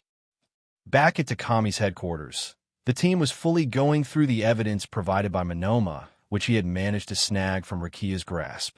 There were a variety of samples in Ziploc bags, and in a bigger plastic bag there were robotic parts, a bare mask, and an intricate contraption. The rest included newspaper clippings and other mundane things that were still yet to be deciphered. A mechanic expert was hired to look through the contraption, which was marked by a cautionary sign, and according to Uraraka's notes, it was the same kind of contraption that nearly chomped off her dad's arm. So, according to this, Kigo looked at the paper. Officer Uraraka, the father of the cricket bat victim, Shin Shimura, was in cahoots with Kai Chisaki, who is apparently related to Kotaro Tanaka, who owns the pizzeria. According to this officer, the contraption found here had signs of tampering, despite the place being almost unused for 30 years. Her father had his hand almost bitten off by a similar contraption, such as this, and was not thoroughly investigated. He set down the paper. Let's start with the contraption now, shall we? 2 days had passed since the investigation was officially initiated. On the third day, the forensic engineer showed up in Takami's office with a face unbelievably disgusted. This is insane, he started. May I talk to you first about it? Kiego immediately put down his work and directed his attention fully at him. I've checked the entire thing, even the minor wires and parts, and there were signs of human remains on each of them. I repeat, each of them. The commissioner looked impassively at the mechanic expert as he explained. Takami had seen gore and BLD throughout his career to not be surprised by such revelations. All they had to do was crack the case and free the victims' families from their trauma. The shock can come later. This contraption was part of the internal structure of a mannequin, meant to fully support the person who was wearing the suit. However, the new design seems a little lethal since I tried triggering it and it almost bit my finger off. Did you get the samples to Dr. Tashinori for matching? Yes. Great job. I'll get to him now. Takami got up with a vigor that was far too savage to be considered healthy. His goal was coming to fruition. His longing to root out the disease of evil from any sector of this country burgeoned into full bloom. The criminal had his place ready in hell. Haruto Uraraka was never the first victim of those mannequins or that place, nor that poor security guard. The region of Shizuoka was a victim to a kidnapping case that was dubbed the Lost Children. 5 children, 3 boys and 2 girls, along the ages of 5 to 10 years went missing and were never heard from then. This incident had taken place when Kigo's predecessor, Chikara Yatsubashi, father of Uraraka's boss, was still in office.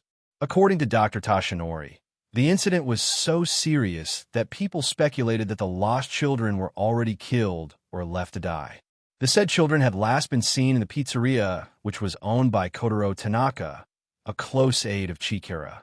The public's anger, the glossed-over newspapers, and the stolen futures of those children had a huge impact on Takami Kiego's growth, and he had vowed to take up that case whenever he ascended the throne of the Commissioner General.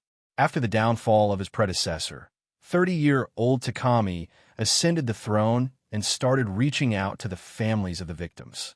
He poured through the old news articles consistently and built trustworthy relations all around him. And when trust forms, an alliance is created which strengthens as time passes. In a slide of luck, Takami had started to hear about a prodigy investigator in the Criminal Affairs Bureau, a man 6 years his junior, named Monoma Nido. Blonde, charismatic, and an excellent puppet MSTR with a strong set of morals. A perfect mole in the city where it all started as a harmless detective who did as he was told. When did it all start? Let's see. Maybe those broken toys and limbless dolls, gifted to him by his grandfather's comrades, could testify to the start of his darkness. Or maybe the one time Kotaro Tanaka shot dead an imposter in front of everybody when he threatened to call the cops on him. How the man's BLD sprayed the air like a crimson mist and dotted the spotless floor with it as his limp body hit the ground. Kind of ever felt scared? Maybe that was the problem? A kid watching a man being shot dead in front of his eyes must be a chilling and terrifying thing to witness. But all he could think of was how to take a peek at his wound, the hole in his head. If he peeked through the hole, would he see the brain? His eyes glowed with interest at the thought. Maybe if he could just widen the hole a bit more, he could see the human cranium in all its glory, dripping with its fluids that keep the body alive and warm. Children were annoying to him, always whining about their stupid hair ribbons, and their meaningless tantrums always bored and annoyed him to death. He hated it when Grandpa forced him to come to the pizza place with the moving robots that played music while the kids ate. The flashing lights, the robotic arms moving mindlessly as the kids got excited over those worthless pieces of metal. A blonde-haired girl seemed especially cheerful, cheering at the top of her shrill voice as she and her ragtag group of friends partied to the melody of the music. "Sayuri, you're gonna make me dizzy." Her friend shouted at her to let go of her hand as she laughed loudly too. The girl, Sayuri, promptly let go and pouted at her. "It's not fun if we don't do that. Yuri-chan, what's so fun about it anyway? Those robots aren't even real." He never felt any attachment to his toys, no matter how many were given to him. Tanaka would often get mad at him for breaking his toys, but would still get him even more. Stupid old man, he thought to himself privately. They were still so loud that he had finally had enough. Maybe if he could sneak his way into the storage room, he might find some kind of weapon to shut them up. Or his eyes twinkled dangerously at the thought. What if he lured them with one of those robots? Tanaka had once taken him to inspect the place, and in the storage room, he had noticed an abandoned costume of a yellow rabbit. Costume? No, it was a mechanical suit. That fateful day, when little Genji was having fun with his friends, when Sayuri was groaning about her lost ribbon as Juno, Fumihiko, and Yuri consoled her. Kai Chisaki, aged 8, wondered if the world could be quieter without them. The present day, that deranged expression was memorable to him. Those glowing green eyes looking murderously at him as he presented the fake autopsy report. Kai hated those eyes, brimming with such honest emotions that he wished to swipe his scalpel across his throat. But that was unnecessary. No need to dirty his precious hands with that kind of filth. Chisaki strutted around his office casually and turned his CCTV cams off, pushing aside his bookcase. Like a typical villain who had his bases covered to the max, Chisaki entered the secret passageway hidden behind the case that led to the core of his mania. The winding passageway opened up to a crystal-clear mortuary, lined with deep freezers and instruments. In the center, though, he already had a work in progress waiting for him. At the center table was a new endoskeleton he had been working on. He wasn't exactly going to pass off a chance to abandon it, since the entire case with Hana Shimura had gone downhill. He had to burn the body before that mole in his hospital could poke their nose. This endoskeleton would have another unnamed victim's remains swirling around its vitals like BLD.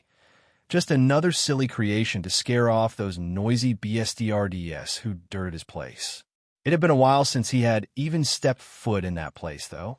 Between discarding Shimura's existence and putting his Gramps in a coma, he really hadn't thought about its robotic dwellers that were notorious for being malicious.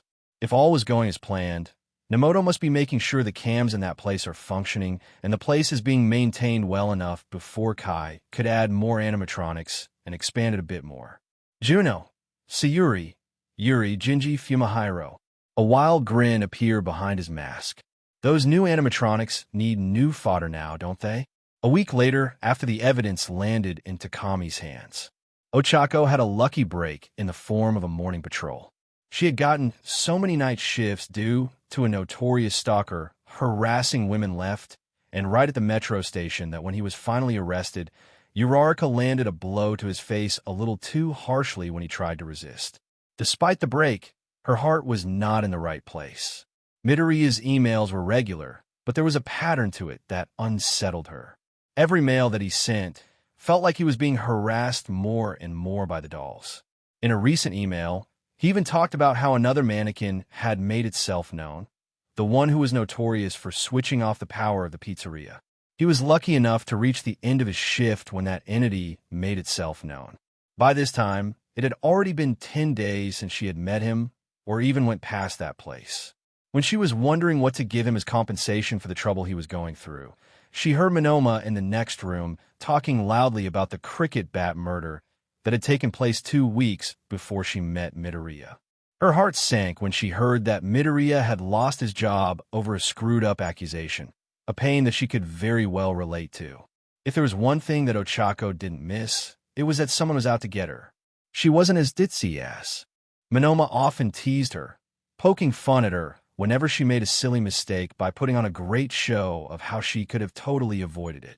Ochako sighed and opened her phone, a message from her coworker and best friend, Momo Yaoyorozu. Yaoyorozu was the lieutenant in their department and the most dedicated and hard-working woman Ochako had ever met. Chief Yozu, Momo's father, never treated her in a different manner and was as strict with her as the rest of the team. The message was just a regular invitation for a lunch meetup at a convenience store. The convenience store was thankfully quiet that day.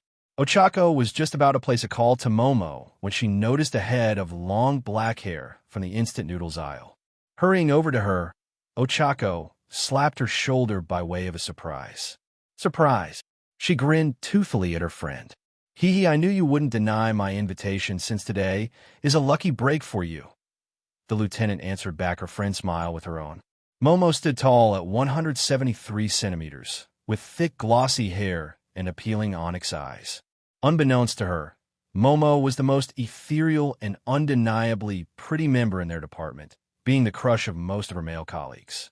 Despite her angelic looks, Momo's crude and serious attitude kept everybody in line, and on those rare occasions when Officer Kurashima ended up doing something comical, it would elicit a rare smile from her that swoons everybody around her. Her loveliness stemmed from her elegance and the way she carried herself around the place, her aura of light illuminating their bare department. If she was the it girl for the guys, then she was the superwoman for the ladies in her department.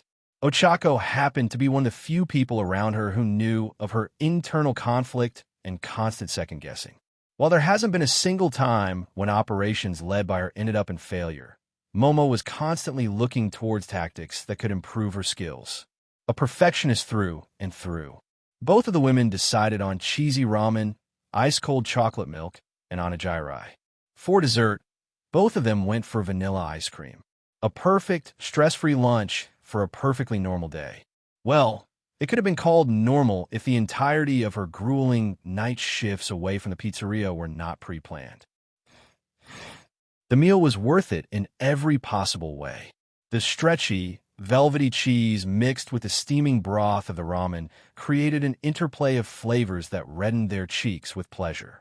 It was a treat worth treasuring since both of them adhered to strict eating habits, so moments like these were refreshing. The salty and crunchy onigiri added even more flavor to the meal when they ate with the ramen broth. So yummy. Ochako held her palm against her cheek in pure bliss. Indeed, her partner mused as she relished every bite. The goodness of the food lightened Ochako's mood as her stomach filled, but her worries were not exactly diminished. She did not want to ruin the carefree mood either, but Ochako had long forgotten her mental health whenever her father's unresolved justice crossed her mind. She had a lot of questions for Yaoyorozu, because she was the one who decided their patrol routes and shifts. Ochako waited until Momo finished her ice cream, and then finally started. Yao Momo, did you change my patrol route? She blinked. Ochako bit her lip to keep from exclaiming at her friend's beauty. How could the simple act of blinking be so pretty? Well, yes. I did not wish to see you mixed up with another problem. Ochako's chest tightened with the slowly brewing anger, but she shoved those emotions away. Best friend or not, she deserved to know the full story, and she knew DMN well. Momo was far more intelligent than she perceived herself. And of course, planning ahead was always Momo's way of keeping things smooth and safe. Yao Momo dash. She rubbed her eyes. I get it, but you don't understand what's going on with me. I don't see why you have to go all the way like this for me. Momo was calm and took her time wiping her mouth with a tissue paper. I won't be doing this if many things were at stake. What? What do you mean? The lieutenant took a deep breath and locked her eyes squarely into her friend's expressive brown eyes. My lips are sealed for now, but you're not going anywhere near that pizza place. Nor are you going to contact the security responsible for that place. The emphasis on the word anywhere combined with her firm tone did not sit well with Ochako. She felt that being her friend and close comrade, Momo must know exactly why she had to toe the line she wasn't supposed to cross. Indignation rose up in her throat, causing her to get up from her chair and stare daggers at her friend. Of all people, why is Momo telling her all this? You know DMN well, why dash? I know. Momo spat out in frustration. Believe me, Uraraka-san, I know how painful it is for you. But it is painful for me to see my best friend walk willingly to her death when she has countless hidden eyes scouting her. Ochako's breath caught in her throat. Does that mean they already found out that she visited the pizzeria then? Were they aware that she had met up with Midoriya? She bit her lip in order to swallow the one question that could almost out her and Midoriya. If it was within Momo's grasp, she could very well lock away Midoriya from ever meeting Ochako, and that was absolutely the last thing she wanted. It was one of Lieutenant Yaoyorozu's traits that intimidated her seniors and juniors alike. Those onyx eyes turned lifeless with focus, and she operated on cold and hard logic, sticking closely to the evidence in front of her and aptly directing her teams. The best martial artist and shooter in her department, the lieutenant was a force to be reckoned with. Ochako willed herself to act normal and continued. But, Yao Momo, how am I supposed to get any closure dash? Yaoyorozu took both of her hands and held them together on her own. She stared into Ochako's glistening brown eyes with a resolute and determined look. In my family's honor, I will never let that slide. No amount of injustice will walk past me, and I will make sure that justice is served till the end. For that to happen, I want you to just listen to what I say. Touched yet exasperated, she knew that expression very well. It was a look that already said it all. She would never stop until the truth was out in the open. But if Yaoyorozu was begging her to stay put, that must already mean that she is under surveillance. And it felt like they were investigating something that was somehow related to the pizzeria. She didn't trust anyone in her workplace apart from Yao Momo, maybe even Kirishima and Minoma. She had a gut feeling that someone was trying their DMN best to keep her away from the front lines, from actively reaching out to Midoriya, who was in the place whose secrets she was struggling to unveil. What nobody else knew was that they were already in contact, and that the situation was far worse than anything. Fine, Ochako relented. But if anything goes south, promise me you will call me. Yaoyorozu smiled naturally, a smile so dazzling and lovely that Ochako almost felt the rays of that smile. Second only to Minoma, her ability to pull out any emotion from beneath her face was another aspect of her personality that everybody admired and feared. The stubborn heir to her ancestral wealth was bent on keeping Ochako away from anything that went south. Rikiya Yatsubashi will never get any evidence to fire Ochako and deny her father justice if she was never there to begin with. The afternoon sun was not there to joke around. It was hot and humid, enough heat to make even a grown man cry tears of discomfort and madness. Izuku huffed as he carried his mother's shopping bags, who was walking straight ahead with no apparent discomfort. She was doing what Izuku called retail therapy, since it had been quite a while since they went shopping. And much to his mild annoyance, she seemed bent on choosing jewelry for her future daughter-in-law. What's the point of buying if you haven't even met her yet? He internally screamed. It was a humid Sunday, and they were going to a particular jeweler's store that Inko had remembered having a discount. The store wasn't as crowded as he had feared. It was relaxing, too, as it was air-conditioned. Immediately, Inko's eyes started sparkling at the plethora of jewelry, necklaces and dainty earrings to chokers and bracelets. The store was an eye candy to the ladies. Izuku kept looking around the store, lost in thought, when he spotted a familiar head of chestnut brown hair right next to them. His heart dropped into his knees. Since the first night that they met, he wasn't able to see a single glimpse of her. Their only tangible evidence of a connection was the emails that they had sent to each other. A connection riddled with horror, mystery, and murder. But a certain warmth had managed to penetrate that connection and become one with it.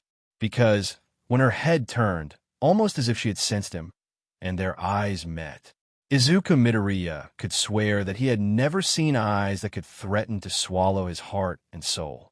and the kind of eyes which made him almost wish he could give his soul for.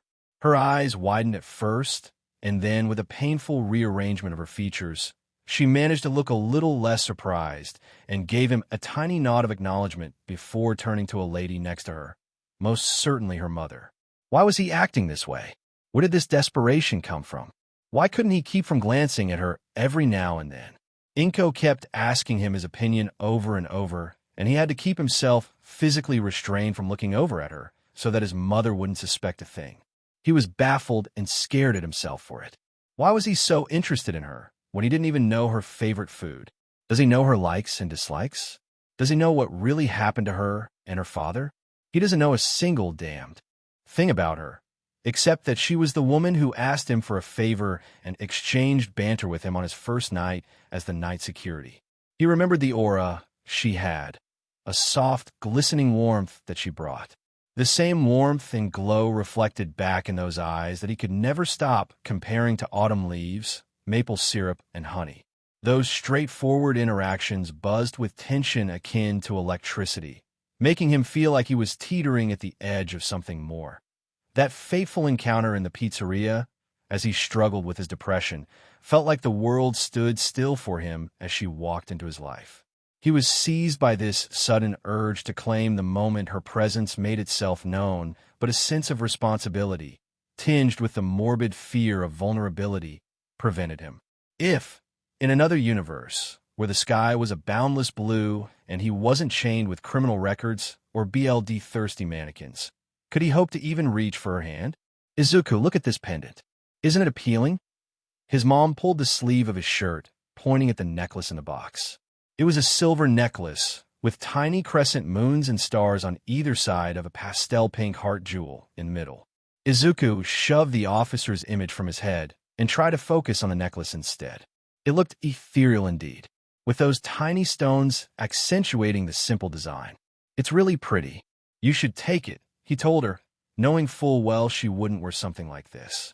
Inko's taste was way more simpler, and he had a firm belief she was doing this for her future daughter-in-law. One that does not sport brown hair and is not a police officer. It's a dainty one, and I can't believe I liked it the second I saw it. Thank God, he internally sighed with relief. The retail therapy session could be cut off by another 2 hours if she really finished her jewelry store run, and he could finally go home and scream into his pillow for almost crushing over a girl with whom his conversation couldn't even go beyond business. And in this world where he held his mother's wishes dear, could he ever have the courage to speak up and tell her his conflicted feelings of affection? Would she, chained by her own fear of vulnerability, open up her heart to him? That was close. He was right there. Ochako felt like the entire world had frozen in its place when her eyes sought refuge in those eyes of his. For a moment, a fleeting second, she could only feel the heat of his surprised stare. She wanted to open her mouth and call out his name, imprint the fact that she knows him and wishes to befriend him at the very least. Midoriya Izuku Deku. Oh, why does it feel so sweet to say? You are not going anywhere near that pizza place. And as if a thread had snapped, the moment disappeared as quickly as it had come, engulfing her in clouds of anxiety and unanswered questions. Chained by her urge to clear out her name and give her father justice, could her heart do the same justice by embracing her love for this human in front of her eyes? And on top of everything else, how was she so quick to develop such foreign feelings towards someone she barely knew? Her heart was beating as if she had run an entire marathon twice. The heartbeats felt so blasphemous to her, since she knew very well that her marriage was strictly her mom's territory. The fear bloomed in her heart as quickly as those rising feelings, choking up her throat. No way, there was no way her mother would even turn her head in his direction. She was still dealing with the aftermath of her demotion, and he had his career to save too. Ochako had received enough criticism from her previous suitors to even hope now. Before her demotion, before her father's accident, people sent out proposals to her. But when they would look at how humble they were, it became a different story. Some would give the pathetic excuse of her being too chubby or would just disappear without a hint. It was heartbreaking, and those body-shaming comments made her so mad with rage that she once accidentally retorted back to an older lady who had come with a proposal. While the lady wasn't to blame, since she was the middleman between the proposal, Ochako was lucky that she was so understanding and did not spread rumors about her lousy behavior. Fat cheeks, round face, big butt, man. Should she start apologizing for being born that way, or what? She had a feeling that Midoriya could be different. The vibes that he had, the sincerity and honesty behind those emerald eyes, his attention to the very manner that she spoke, all of these left a huge impression on her. But why?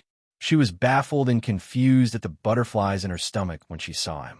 Mutual feelings develop when there are heart-to-heart conversations that don't involve homicide and murdering mannequins. Love stemmed from empathy, honesty, and understanding. The only understanding that they shared was that they both agreed the pizzeria was a crazy man's murder place. And that fact was already known to half the police force. Then why did she find those emerald eyes, ringed with tired dark circles, so endearing and gentle? And if there was one thing that she feared, it was breaking her mother's trust. Her Ruai Uraraka went above and beyond for her. Ochako knew that, and it terrified her. "Mom," she whispered, batting away the sudden tears in her eyes. Can her mother, just for a second, for a teeny-tiny minute, turn her head towards the guy that she may learn to like? Or love, for that matter? Ochako pressed the palms of her hand into her cheeks hard enough to snap herself out. She had a mission to fulfill. Yamamo was in on a secret, and she needed to find out. And for that, she needed to hide away those secret feelings of admiration for a certain ex-nurse first. To man up and put her family's wishes first, too. Because that's what a good daughter does. Izuku wiped sweat from his brows as he held the door shut.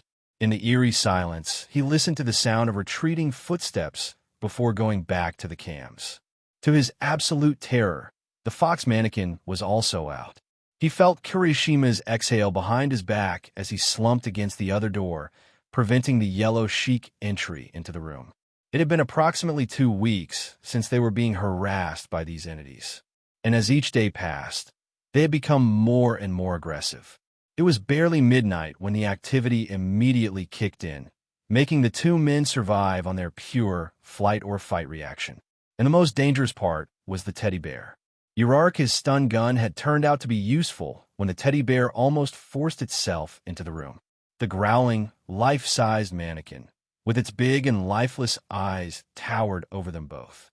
In the scuffle, Izuku almost forgot about the others and had to rush to the other door just in time to feel the yellow chick force the door. In desperation, he kept slamming the light, SWCH, to keep the lights open as he struggled against the door. Kirishima managed to stun the other, but not before the mannequin left a scratch on his face. No sooner did the teddy bear was stunned, the lights started flickering and died on them. Day 12 of Izuku Midoriya's night shift. Approximately 2 days after his weekend shopping with Inko. Within the darkness, the silence was loud and interrupted by their erratic heartbeats. "CRP," Kirishima whispered. "Midoriya, you stay here. I'll get the breaker." He bent down and picked up the stun gun, while simultaneously throwing his own gun at Izuku. "What? Are you crazy? Foxy will make its move now. We both should go Toge Dash." Izuku was interrupted by bizarre music that sounded like a tune from those old music boxes. It wasn't a happy melody, as it felt like a foreshadowing of an even worse entity. "Let's just make a run for it." He got up and grabbed Kirishima's arm as they both gently opened the door, kicked the stunned mannequin out of the way before making a break for it. The lights had almost never died on them, but they were always stacked with flashlights. Adrenaline coursed through their veins as they ran to the emergency exit, since Foxy was sure to flank the main entrance. Chica, the yellow mannequin, would also try to navigate them through their footsteps. And the other bear that Kirishima managed to stun could be a possible obstacle. The only danger left to them was the entity that plunged the entire place into darkness. Izuku was sure someone messed with the electricity of the place. The lights had issues and were flickering, but they never died down on them in the past 12 days. They seemed resilient enough for a place that had aged for more than 2 decades. Sure enough, they started to hear footsteps around them. As they neared the exit, Izuku heard the metallic footsteps of a bigger mannequin behind them. Izuku and Kirishima ran harder, adrenaline pumping through them. But then, out of nowhere, a cupcake mannequin lunged at Izuku from behind, its mouth opening wide. Before Izuku could react, it clamped down on his leg, pain shooting through him. He stumbled, feeling its grip tighten. Without even sparing a thought, he pointed the shotgun in the blind darkness and fired 2 shots blindly. He struggled to free himself from the mannequin before Kirishima used the stun gun. Izuku felt the momentary buzz of electricity through him as the mannequin was stunned, but they had no time to lose when the torchlight revealed 2 pairs of lifeless eyes following them from afar. The recoil from the gun had nearly knocked him over, and he winced from the wound on his right leg, but Kirishima was there to loop his arm and guide his legs towards the exit. Izuku's ears rang from the gunshots, but the singular warmth of his comrade's hand guided him, and no sooner did they feel the night air around them. They banged the exit door shut. The night isn't over yet. Heck, within a span of 20 minutes, all hell had broken loose. Panting, Izuku checked his watch, and the clock read 12:20 in the midnight. Hey, Kirishima managed to speak. Think Bakugo would be awake? All right now. The exit door started banging, and the pair immediately took off in Kirishima's car. They didn't stop until they were away from the pizzeria's radius. Kirishima stopped when they spotted a convenience store, located in the vicinity of the local police headquarters. He came out of the car and took out a first aid kit from the trunk of his car. Motioning Izuku to open his door, Kirishima showed him the aid kit. Let's see your leg. That thing looked like it stung pretty hard. Izuku rolled up his torn breathe and saw reddened teeth marks on the flesh of his calf. They looked nasty and were bleeding slightly, but it wasn't a major injury, at least. The officer breathed a sigh of relief and proceeded to give him treatment, but Izuku stopped him. I can do it myself. He took the kit from him and started treating his wound. In a matter of seconds, Izuku's right calf looked neat and clean with a proper and flawless dressing. DMN, that's talent right there. Kirishima was eyeing the entire process with interest. Izuku grinned. I got my medical license, even if I was still an intern. He covered his mouth, embarrassed. Sorry, man, I totally forgot. It's just you look like you were so into the whole night security thing that I kind of forgot you were a nurse. Izuku corrected. In Dash, Kirishima pretended that he did not hear that. My first aid administration isn't as flawless as yours. I do a decent job, but I've only ever seen Uraraka do that as neatly as you. In the cool midnight, after having been in a life-and-death situation with him, ending up almost having his leg lopped off. Why does her name sound so gentle and refreshing after all the chaos? And her first aid skills are on par with his?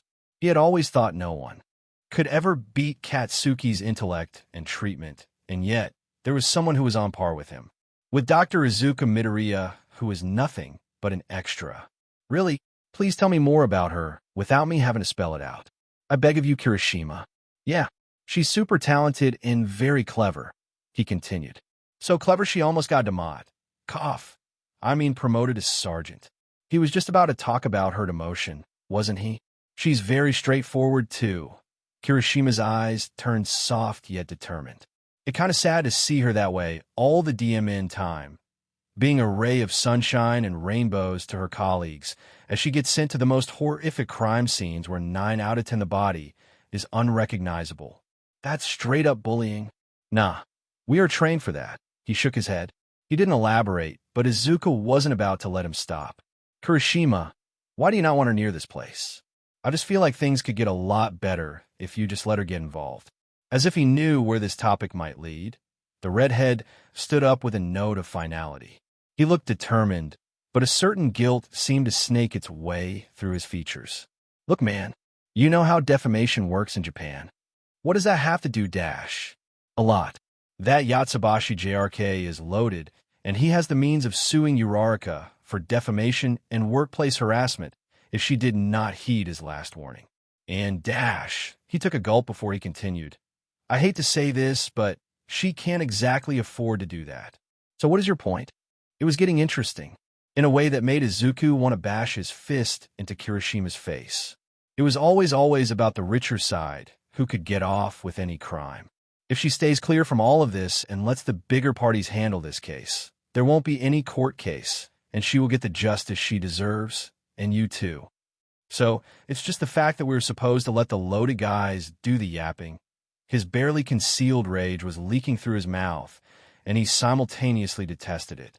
A feeling akin to cold fire rose up into his throat and burned him. He has known Kirishima long enough to trust his words, yet his own past reignited the feelings of depravity and anger at the injustice. He couldn't bring himself to trust anybody after his termination. Heck, he almost started to hate Inji Todoroki for letting it slide despite knowing dim in well that his son's best friend could never neglect a patient. Kirishima clamped down both of his palms onto Izuku's shoulders and locked his eyes with him. I swear on my life, that is not the case. The big guns are legitimately involved. That's why Uraraka isn't coming near us, because her shifts have purposely changed. We believe there is truth in her words, which is why I stuck with you through your shifts. And if I tell you any more, our alibi will get ruined, so just trust me, Midoriya. How is my case related to this? The redhead smirked. I know I'm a dumbass, but I ain't spilling that. Guess you'll have to find out with the rest of us. Grumpy at his friend's blatant refusal, Izuku couldn't help but sigh. The night felt particularly long, and he really had a lot of worries clouding his thoughts. How am I going to survive the upcoming shifts if the mannequins have become so aggressive? Fate is a curious thing. Some believe in it, and some choose to ignore it. Injustice is sometimes served in a person's lifetime or when they are long gone into the afterlife. God's plans are an intricate network of many people's actions and their outcomes. And the villains can't always get away with their deeds, can they? They may escape their fates in their lifetimes, but the burning pit of hell eagerly awaits for them in the afterlife, urgently wishing to devour them within its hot flames. Day 13 of Midoriya's shift, 2 days before the raid. Kigo was swamped with work. The resurgence of the evidence from the missing children case had caused quite an uproar in his office, with all of his attendees struggling to form a coherent report while trying to keep the news a secret. He had to make sure they were entirely secure before they could make a move, and he was very nervous about things going south. Kai Chisaki had proven to be a lethal and a criminally intelligent opponent. If it hadn't been for Kaibara and Colonel Tamaki's team infiltrating Chisaki's hospital, all of the evidence that Uraraka managed to procure would have been pointless, and they would have been back to square one. They had 3 places to raid: the Hasaikai Hospital, the pizzeria, and Shinjuku's police department. Kigo would be accompanying in the pizzeria's raid since he himself was intrigued. How the hell would someone create such deadly machines to satisfy their bloodthirsty pleasures? There's some sort of technology to it. The forensic engineer told him it's kind of aggressive when the adults are there, and it's less so when there are kids around it. He pointed at the newspaper clipping that was almost 30 years old, with the pizzeria's mannequins surrounded by children in full glory on its first page. The headline wasn't flattering it, though. It was talking about the pizzeria's closure soon after the lost children case took place within its premises. According to this article, the staff reported that the animatronics were specifically aggressive to them. It's almost like one of those stories where a clown lures children with sweets and then kidnaps them soon after. That's disgusting, Kiego replied with a scowl. His phone buzzed, and when he looked at the caller, his scowl deepened further into disgust. It was none other than Tuya Todoroki, his longtime rival and the Deputy Commissioner General of the National Police Agency in Japan, second only to him. What? He spat out before the latter could speak. Do you want me to play hide-and-seek with the Shizuoka police? Tuya, equally displeased, growled at his teammate. The hell is that supposed to dash? Send me the location of the pizzeria, dumbass. How do you even expect me to find it when we have an entire raid planned? Kigo pressed his palm against his forehead, summoning patience from within. Of course, he had to make a stupid mistake with a guy who had the temperament of a pressure cooker. Without answering back, Kigo punched the address and sent it to him the second he hung up. He couldn't help but feel slightly anxious about the raids. They were about to solve a 30-year-old mystery and rest the souls of the dead children. And all of this was possible because a young woman had the guts to speak up and was silenced due to the corrupted power play that happened with Rukia Yatsubashi. The samples were matched with the evidence that was collected all the way back when the children disappeared. Dr. Yagi Tashinori, way ahead of his time, developed the techniques to store up such evidence so that when the time came, justice would still be served to the poor souls. The DNA found in the robotic parts was confirmed to be one of the kids from the case, a 5-year-old boy who was lured by someone in a rabbit costume and was never found. It was evidence enough to speculate that the other animatronics may have the same evidence on them. And then the supposed accidental death of the Shimura girl. The body was kept under Chisaki's control, and a similar body was used as bait for the media. An anonymous report confirmed that the injury on the original body was nothing like an accident, and the girl was actually a victim of a psychotic fit that happened on Shin Shimura's side. Come on. Back in Shizuoka, Dabi-sen, what are we doing here? The nervous assistant dared to ask. We're eating pizza, he answered back coldly. At 32 years old, Tuya Todoroki stood tall with a lean, muscular build. His platinum blonde hair fell across his forehead in bangs, clashing spectacularly with his icy blue eyes. His refined features were brought into light even more by a small burn scar beneath his lower lip, but other than that, it did not stop the nation from instantly falling in love with his good looks. Tuya went under the codename Dabi due to various reasons, one of them being for his work, and the other being that he did not wish to be associated with his father, Enji Todoroki. Enji Todoroki was not a good father. Overcome with extreme ambition and his longing to be a respected member of the nation, he abused his family until they reached their breaking point. However, understanding and realization came to him as slow as snowfall, but the damage was done and irreparable. Shoto, Tuya's youngest sibling, grew up under stressful conditions in order to fulfill his father's mad longing to have a doctor on par with Yagi Tashinori and his family. While Tuya was good enough to be one, his health never encouraged him, and he was a victim several times to pneumonia as a child. It resulted in him being coldly abandoned by his father, his hope and encouragement leaving him with nothing but an empty heart. Throughout his life, he always hated himself for resenting his baby brother. If it weren't for Fuyumi, who was only a year younger than him, Tuya would definitely have done something drastic to himself due to the absurd amount of neglect from their father. Their mother had to be sent away to a psych ward, and for a while Tuya had nobody but Natsuo and Fuyumi by his side, and he was relieved they were there with him. Shoto would always be surrounded by maids who attended to his various needs and did not allow anyone to disturb him. The siblings could only watch him from afar because the maids did not let them near. When their mother slowly started to heal, it seemed that Enji had finally understood the depth of his mistake. Tuya couldn't give two craps about how his father's treatment changed, but he hated himself for never thinking about his baby brother's feelings. Which brings us to the present. Tuya tapped his foot impatiently as he waited for Natsuo to pick up the call. When he finally did, he snapped, "Just how damn busy were you?" "Oh, homie. Nah, all I did today was an 18-hour shift in the pediatrics ward," he answered back hoarsely. "I can't even ask about it now, can I? Spit it out while I'm being nice. Tuya and I. All right, I was just asking if you sent Shoto that thing." Tuya moved a little away from his colleagues so they couldn't see his embarrassment. "Sigh. If you mean that limited edition Sanrio plushie, yes. For the 5th and final time. Okay, geez, calm. You're fat, butt." The entire team was dressed in casual clothes, blending in with the citizens. Dabi had picked only a handful of members of his team to accompany him, since they wanted to make sure the location was entirely free from Chisaki's cronies. Or if they were still there, they might just get a taste of Dabi's fierce knuckles. Or his gun. Tuya took off his sunglasses when they entered the pizzeria. He scanned around the place, kicking scraps of trash strewn all over the main hall. Contrary to the reports, the place was a lot more disheveled than what he had expected in the burning morning sun. The pizzeria still had a dim look to it.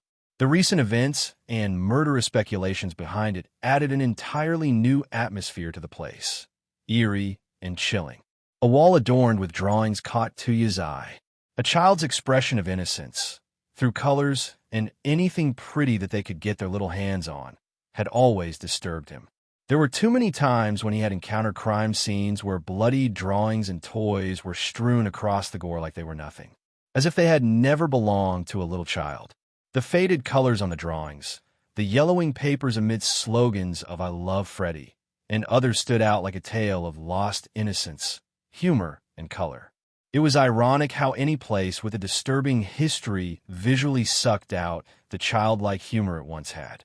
The drawings may have been happier a long time ago, but now they look like a witness to the disappearance of the kids. The disappearance of humanity and innocence having leached out the colors from them. "Don't touch the mannequins," he sharply ordered his team of 3, who were nervously looking at the mannequins standing idly on the stage. "Sir, where is the 4th mannequin? The one that looked like a rabbit?" Officer Kendo asked. "In the storage room, or maybe near the emergency exit," Dabi answered, not taking his eyes off the stage. He motioned the other officers, Tokeage and Tetsu, to stay near the doors. "Come with me, Kendo," he beckoned her. Itsuka Kendo unlatched her gun and proceeded to follow him. Tuya kept walking until he reached the security camera room. There was an obvious sign of scuffle. The light SWCH was on the floor, and the door that led to the main hall had fresh claw marks to it. "Steel and Splitter, how's your side?" Tuya asked using a walkie-talkie. "No movement from the mannequins," Splitter aka Tokeage replied. After checking the security room thoroughly, he thought it was best to leave it as it is and let the raid take care of everything. Just as he was about to exit the room, Tuya heard a pattering sound of footsteps from the area that led to the emergency exit and storage room. He felt Kendo point her gun in the direction of the sound, but in the deathly silence, the sound of footsteps was unmistakable. As if on cue, Tuya's walkie-talkie buzzed, and Tetsu came through. "I ain't tripping, but the mannequins are looking straight at us. I say we call it day, sir." "We're leaving," he replied, and they immediately left the place to join the other duo. Back in the main hall, Tetsu and Tokeage looked terrified yet determined, pointing their guns at the stage.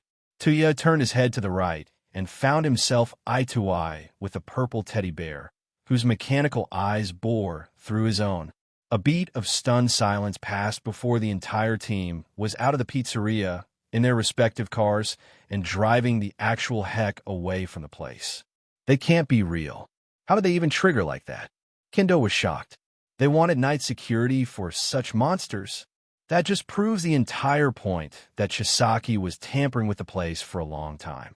He may as well be the child killer of the century, Tuya replied, eyes screwed in concentration.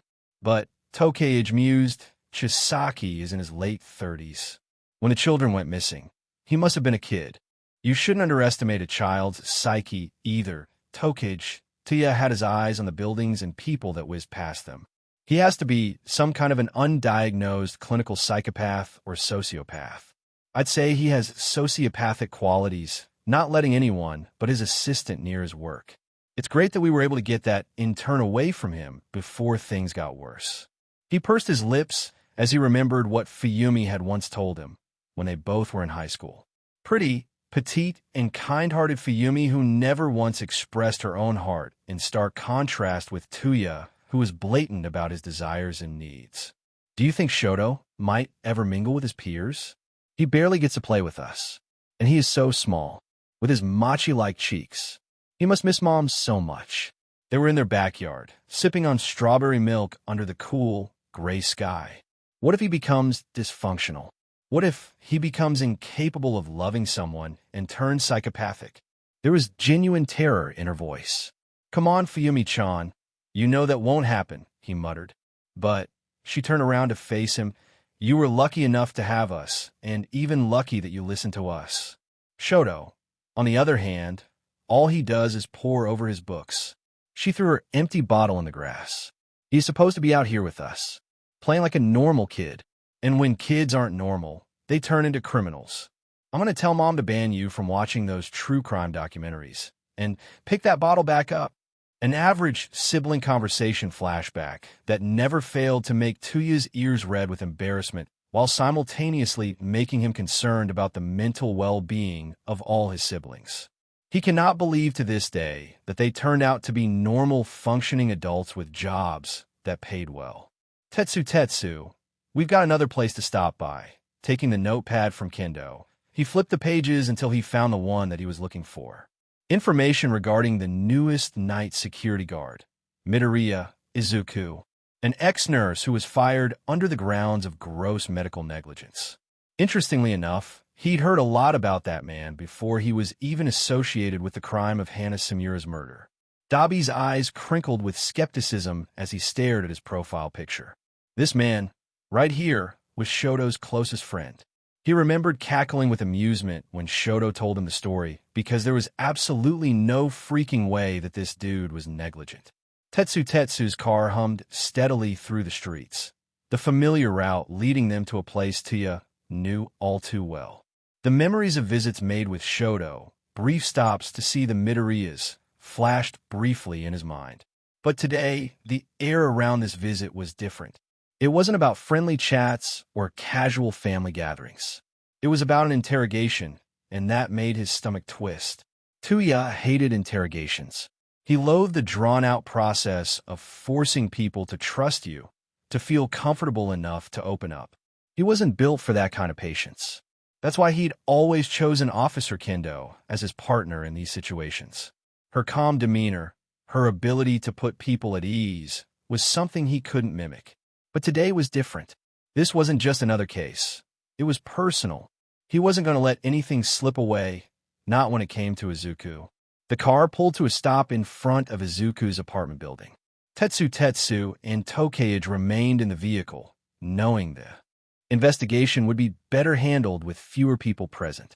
It was an unspoken agreement.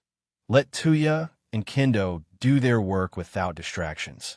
As the two officers ascended the stairs to the familiar apartment door, Tuya took a breath, bracing himself for what lay ahead. It wasn't the first time he'd been here, but today felt different. The moment the door swung open, Inko's voice filled the air with warmth. "Oh, Tuya-kun," she exclaimed, her bright green eyes wide with surprise. "It's been a while. Come on in." Tuya gave a small smile, trying to hide the weight of the situation. It's been a while indeed, Auntie," he replied, stepping inside. "But, unfortunately, I'm here on business." He saw the briefest flicker of tension in her eyes as her smile faltered for a split second. It wasn't the first time he'd seen that kind of reaction, but it still didn't sit right with him. She quickly recovered, though, and ushered them in, as warm and welcoming as ever. Tuya glanced around the small apartment, noting how the walls were lined with framed photos of Izuku at different stages of his life. A strange sense of nostalgia hit him for a moment.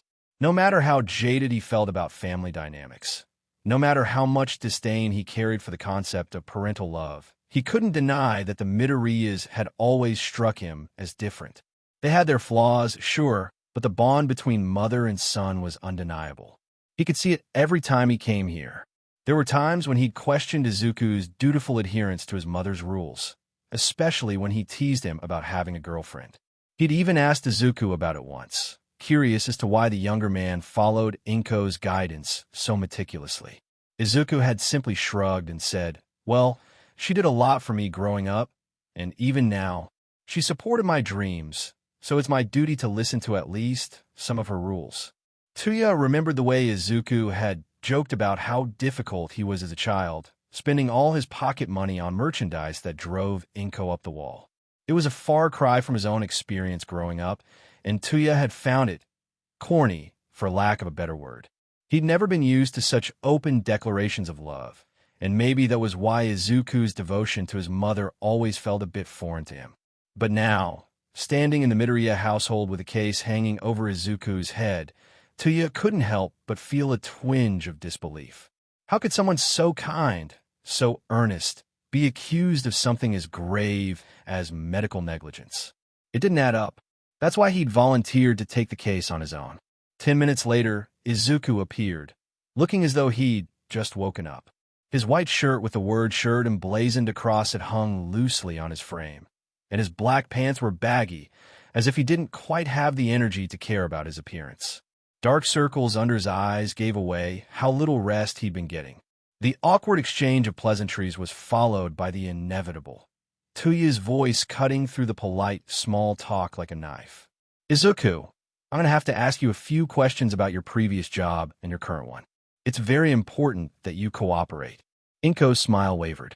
The tension in the room thickened as both she and Izuku immediately seemed to deflate, their weariness evident. Before Tuya could continue, Kendo stepped in, her voice calm but firm. There's been a surge in new evidence that may lead to Midoriya-san's innocence. Izuku's response was sharp, bitter even. That's the same assurance I got from the other police officer, he said, his words heavy with frustration. His name was Yatsubashi. Tuya's expression hardened slightly, but he remained composed. But it's different this time, he said, locking his fiery blue eyes on Izuku's. When it came to justice, Tuya never hesitated. He couldn't afford to, especially not when something as personal as this was on the line. This case wasn't just another assignment. It was a chance to take down someone like the monster who had raised him. Are you familiar with the officer named Uraraka Ochako? He asked, his voice steady, but with an undercurrent of something more. Something colder. Trained in body and mind to detect liars and the like, Tuya didn't miss the paleness that immediately made itself known on his face. Inko, on the other hand, looked confused. She looked sideways at Izuku, whose expression seemed to almost give it away, but the silence certainly did. The recorder's light blinked red to signal its activity. Izuku felt stun-locked for a moment before he remembered Monoma and Uraraka, simultaneously warning him that he doesn't know anyone named Uraraka Ochako. And no, I don't. Both the man and the woman, seated in front of him, broke into ecstatic grins at his answer before straightening up and proceeding with interrogation. Kendo, quite the pause there, Midoriya-san. Are you sure you don't know her? Izuku, firmly, I don't. I was caught off guard because I was scared I might have missed something. Kendo, casually. Well, seems like your previous interrogations have had a negative impact on you. Izuku, awkwardly, I guess. Dabi, sounds of paper rustling. Midoriya Izuku, 25 years old, had his license suspended due to medical negligence, correct? Izuku, correct, except for that last part. I was one of the responders for that 911 call. The girl was already dead before we arrived. Dabi, nodding, go on. Anything off about her, or the people around her? Izuku, she had an injury on her head that looked intentional, but it definitely wasn't a car accident or anything like that. From what I could see, she was dead at least for an hour or so, 'cause the BLD around her head had turned dark. Dabi, more pages being turned. And your current job? Animatronics are a known menace here. What can you talk to us about? A beat of silence passed before Midoriya spoke. Izuku, hesitantly. Well, they're a little aggressive. Dabi, do you know anything about the history of the place? Like, anything that you found suspicious about the place? Old receipts, newspapers, anything? Izuku willed himself to remain calm and responsive without trying to out Uraraka. She told him about the missing children case, but he didn't know who else knew about that case. His best strategy here was to play dumb. But what will she benefit from all this? Trying to keep his rising panic at bay, he locked his eyes squarely at his interrogators and answered the rest of their questions easily. Izuku, I don't know anything about the place. I was too busy trying to keep myself from being attacked by the mannequins. The best strategy and the most convenient one, the victim card. Izuku, I was even bitten by one on my right leg. Dabi, when did you stop going there after that? Izuku, I was injured during yesterday's shift. So if I'm right, I missed my 14th shift. There was a brief pause as Dabi turned more pages on his notepad, asking about certain things to Kendo before he turned to Izuku again. Dabi, do you remember your colleagues, or at least the ones that accused you? Izuku, well, it was a bunch of people that I didn't know, but I did know one. Her name is Kanato-K. At the mention of the name, Kendo looked up, surprised. Kendo, dubiously, Kanato-K? Why did she do that? Izuku. A weak laugh. I think she had an inferiority complex. You know, me being an intern and her being a senior and still being in the bad books of the director. She was there with me as we accompanied Shimura-san's body and still accused me. Dabi, Kei's family, is a conglomerate. She'd have the resources to back up her claim. Kendo, surprised, but I still don't get how there was no mention of her in your reports. As if the surprise of the new information had penetrated the devices, the recorder turned off on its own after a click. The people in the room sat in fearful silence, afraid of how the future investigation might look since a crucial piece of information had not made itself known to the higher-ups. However, with a personality as fiery as her hair, Officer Kendo was quick to break the silence. Dabi-san, how many times do I have to tell you to charge that DMN thing? Ugh, pipe down. It's not that big of a deal. Tuya pouted as he picked his ear. Kendo took the recorder and whacked his shoulder with it. See, coming back to the point, Izuku tried to intervene, nervously watching Tuya, whose fiery blue eyes turned bluer when he got mad. What do you mean you didn't know anything about Kei-senpai? I mentioned her involvement almost every time. That jerkbag Yatsubashi is a corrupted, swindling human, Kendo grumbled. If she managed to bribe her way through this, then she can face serious charges for that. It felt like a bad dream being played over and over again. His throat clogged with emotion, and he had to physically restrain himself from screaming his lungs out.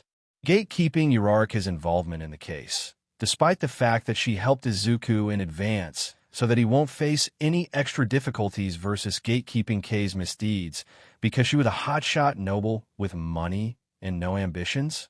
How is this fair? Seizing the opportunity as the recorder was off, he jumped the gun and boldly declared, "It was Officer Uraraka who warned me about the pizzeria." The duo looked at him with the most anticlimactic reaction that he never expected. If you don't want Yatsubashi finding her broke butt for defamation, then know better to keep your mouth shut, idiot, till you spat at him. Just as Izuku opened his mouth to retaliate, Kendo spoke. We are aware of her involvement, but defamation can still go for both sides. Uraraka-san's involvement will not be revealed until the investigation is done.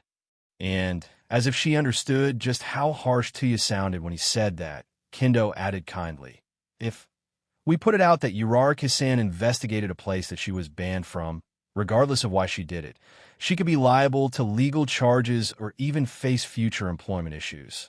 These laws, SCK, Izuku muttered.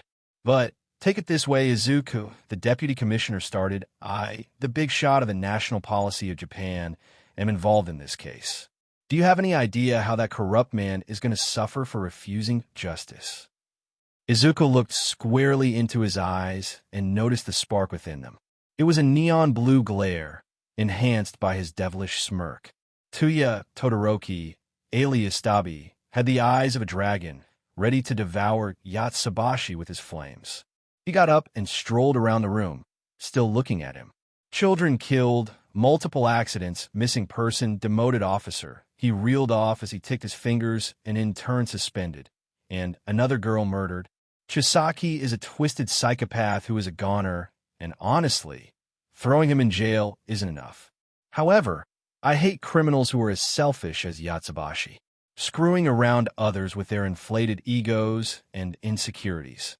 Tuya's eyes were cold, but there was something about the way he spoke that made his words even more dangerous. His tone was casual, almost flippant, but the undercurrent of menace was undeniable. He didn't need to make an effort to sound threatening. His relaxed demeanor was enough to let you know that he meant every word. He gave Izuku a sideways glance, his lips curling into a smirk. You think Yatsubashi's just going to keep getting away with this CRP? Nah, he's playing a dangerous game. People like him, they think they're untouchable, like they can crush anyone they want without consequences. His eyes narrowed, and he took a slow step forward, the casualness slipping away just enough to reveal the focus in his gaze. I don't care how many rules he thinks he can bend or break. He's crossed a line, and I'm the one who's going to make sure he learns that lesson. Tuya turned away, pacing slowly, clearly enjoying the weight of the silence. People like him always think they can hide behind their power. But I'm not going to let him. Not this time. His voice dropped a little, the words still lazy, but with an edge that sent a chill through the room. He's going to feel every single thing he's done to the people he stepped on. And trust me, I'm the one who's going to make him pay. He stopped pacing, his eyes locking onto Izuku's, a quiet intensity behind them. I don't do this for fun. I do it to make sure people like him don't get the chance to do it again. There was no further explanation, no history or personal details. Tuya didn't need to explain himself. His words hung, heavy in the air, direct, lethal, and completely certain. Haruai was worried about her daughter's consistent lack of care toward her health. She would watch Ochako leave in the afternoon, only to wake up the next morning and find her passed out on the couch, still in her uniform. Her eyes were ringed with exhaustion, and her skin was so pale it looked sickly. On the day of the raid, unbeknownst to Ochako, Haruai stumbled upon the same scene of her daughter's sleep-deprived state. This time, Ochako hadn't even bothered to remove her socks before collapsing onto the couch. Clicking her tongue in frustration, Haruai approached the sleeping figure and laid her palm on her daughter's cheek. Her naturally round face was by far the most adorable feature about her, and it pained Haruai to see her so worn and tired, even while asleep. "Ochako, honey," Haruai whispered softly, careful not to startle her. "It's time to wake up." A soft groan escaped Ochako's lips as she snuggled deeper into the couch, clearly not wanting to wake. She hadn't bathed in 3 days and wasn't even eating proper home-cooked meals. "Go and take a bath, Ochako," Haruai insisted, her tone now a little more stern. She tapped her daughter's cheek, trying to wake her up. "I didn't want him, Ochako mumbled, barely lifting her head. Before Haruai could say anything more, Ochako's phone rang, the sudden sound making the officer jump. She scrambled to find it on the couch, quickly answering the call. "Hello." Ochako's voice was thick with sleep, her words coming out hoarse as she struggled to stay awake. "Good morning, Uraraka. Ready for another patrol?" The voice on the other end was cheerful, one of her juniors, but it was the last thing Ochako needed to hear. Sleep-deprived and unable to process much more, Ochako could barely muster the energy to respond. She groggily looked at the clock on the wall. It was far too early for this, but there was no avoiding it. "Yes, patrol," she muttered, her mind barely registering what was being said. Her junior continued, unaware of Ochako's exhaustion. "Uraraka-senpai, you've been on night shifts for a week now. Would it be all right if you took the day off today? You need rest." Ochako's bleary eyes barely processed the question, and she misheard it. Her brain, clouded with sleep, only caught the part about a shift. "Wait, you want to take another shift?" Ochako asked, her voice low and confused, thinking she was being assigned more work. There was a brief pause on the other end of the line as her junior, realizing the misunderstanding, quickly clarified, No, senpai, I was asking if you could take the day off. You've been working nonstop. We got it covered." Ochako didn't catch that part, her thoughts too foggy. She just nodded, still half-conscious. "Right, I'll take the shift then." The junior hesitated, but didn't press further. "Okay, senpai. Take care." The line went dead, and Ochako, still groggy, didn't even realize the call had ended. Her hand fell limp to the side, her eyes slowly closing again. Haruai, who had been listening intently to the exchange, stood in the doorway, watching her daughter with a worried frown. She could see the toll the past week had taken on her. She had barely gotten any sleep, and the pressure from work was wearing her down. "Ochako," Haruai sighed, her heart aching for her daughter. She walked over and gently removed the phone from her hand, placing it on the nearby table. Then, she knelt beside her daughter, brushing a stray lock of hair from her forehead. "Breakfast is ready," she said softly, but there was no response. Ochako's breathing had slowed, and her face was a mask of exhaustion. Haruai stood again, trying not to feel helpless. Her thoughts swirled. She couldn't just let her daughter keep pushing herself like this. As she moved to the kitchen to prepare something for Ochako, she couldn't shake the feeling that something else was going on. Her daughter hadn't been herself lately, more distant and withdrawn than ever. She knew there was more to it than just overwork. But what could she do when Ochako refused to talk? Haruai turned her focus back to the meal, but her mind remained on her daughter. She couldn't help but feel that the dark circles under Ochako's eyes were not just a sign of fatigue, but something more, a deep, hidden worry that she wasn't sharing. Sleep-deprived and barely able to form coherent thoughts, Ochako forced herself out of the couch. She could barely keep her eyes open, but the pull of responsibility was stronger than her exhaustion. Her body ached, but she couldn't afford a rest, not when the force needed every hand they had. Half of the police department was off on covert infiltration ops, and the chief was occupied with higher-level matters. That left only a handful of officers to manage the daily workload, including herself. As she pulled herself together, a feeling of unease gnawed at her. Something didn't sit right about the whole situation. Monoma had been absent for days, and Kirishima had shown up to work one day with a deep claw mark across his face. No one seemed to be talking about it. No one mentioned the raid, the missing colleagues, or the odd injuries cropping up. Meanwhile, Yaomomo, her seemingly sweet and helpful co-worker, had been strangely insistent on keeping her away from the pizzeria. It all fell off. But the most troubling part was Izuku, or rather, the lack of Izuku. It had been days since she last received an email from him. She'd sent multiple messages, asking if he was okay, if he needed anything, but every one of them had gone unread. It stung deeply. Her heart ached, and the growing fear that something had happened to him started to overshadow everything else. Was he injured like her father? Could something have gone wrong, and no one had told her? The unknown was the hardest to bear. Where did he go? She kept wondering. Why won't he respond? Her mind spun in circles, and the questions swirled around her, unanswered and torturous. As she stepped outside, the cool air did little to clear the fog in her head. The exhaustion and the weight of the unknown pressed down on her like a heavy blanket, suffocating. Her thoughts. She felt disoriented, unsure of what was real and what was just her mind working overtime. Where is he? She wondered again. The world around her began to blur. The ground seemed to tilt beneath her feet. Her vision spun, and before she could catch herself, everything went black. The last thing she registered was the feeling of falling, then nothing. Meanwhile, Chief Yaoyorozu and Tuya were at the Shimura house. They rang the bell, and the door opened to reveal a young woman, somewhere in her early 20s, with blonde pigtails and cat-like eyes. She blinked curiously at the sight of Chief Yaoyorozu and Tuya. "Who are you?" she finally asked, her canines standing out as she spoke. "We're here to take away Shimura Shin-san on the grounds of a psychotic disorder. It will be of great help if you would let us in." The chief spoke kindly to her. Contrary to what they were expecting, the young woman broke into a wide grin, revealing her vampire-like smile, which was kind of cute. Tuya couldn't help but raise an eyebrow at her sudden upbeat manner. "Oh, he's blacked out right now. He was about to kill Tamura-kun, so he gave him a shot of sedatives," she beckoned them. "Come on." As they followed her inside the house, the duo's curiosity was awakened at the sight of a young lady who was so genuinely happy at the sight of them.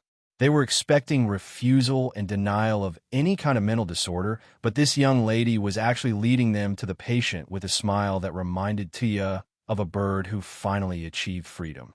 But he was curious about something else too. Tuya blinked at her. "Who is Tamura?" "I call that to Tenko," she answered. "What is your name?" Chief Yaoyorozu seemed to like her nature as his eyes crinkled kindly at her. "It's Toga. Toga Himiko." She pinched her cheeks with her fingers in an imitation of idols. They were in the living room with the squad. It was a typical Japanese home, well-maintained and smelled wonderful despite the incidents that had been occurring here. Tuya imagined some form of decay or ruin, but there was none. A man entered the living room, almost the same height as Tuya, but his posture was hunched. He wore a black, long-sleeved shirt over baggy black pants. His equally black hair seemed to be dyed white from the roots, but from what Tuya could gauge, it looked natural.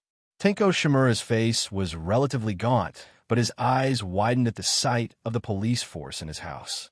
"So, you finally got my tip." His voice was scratchy and deep.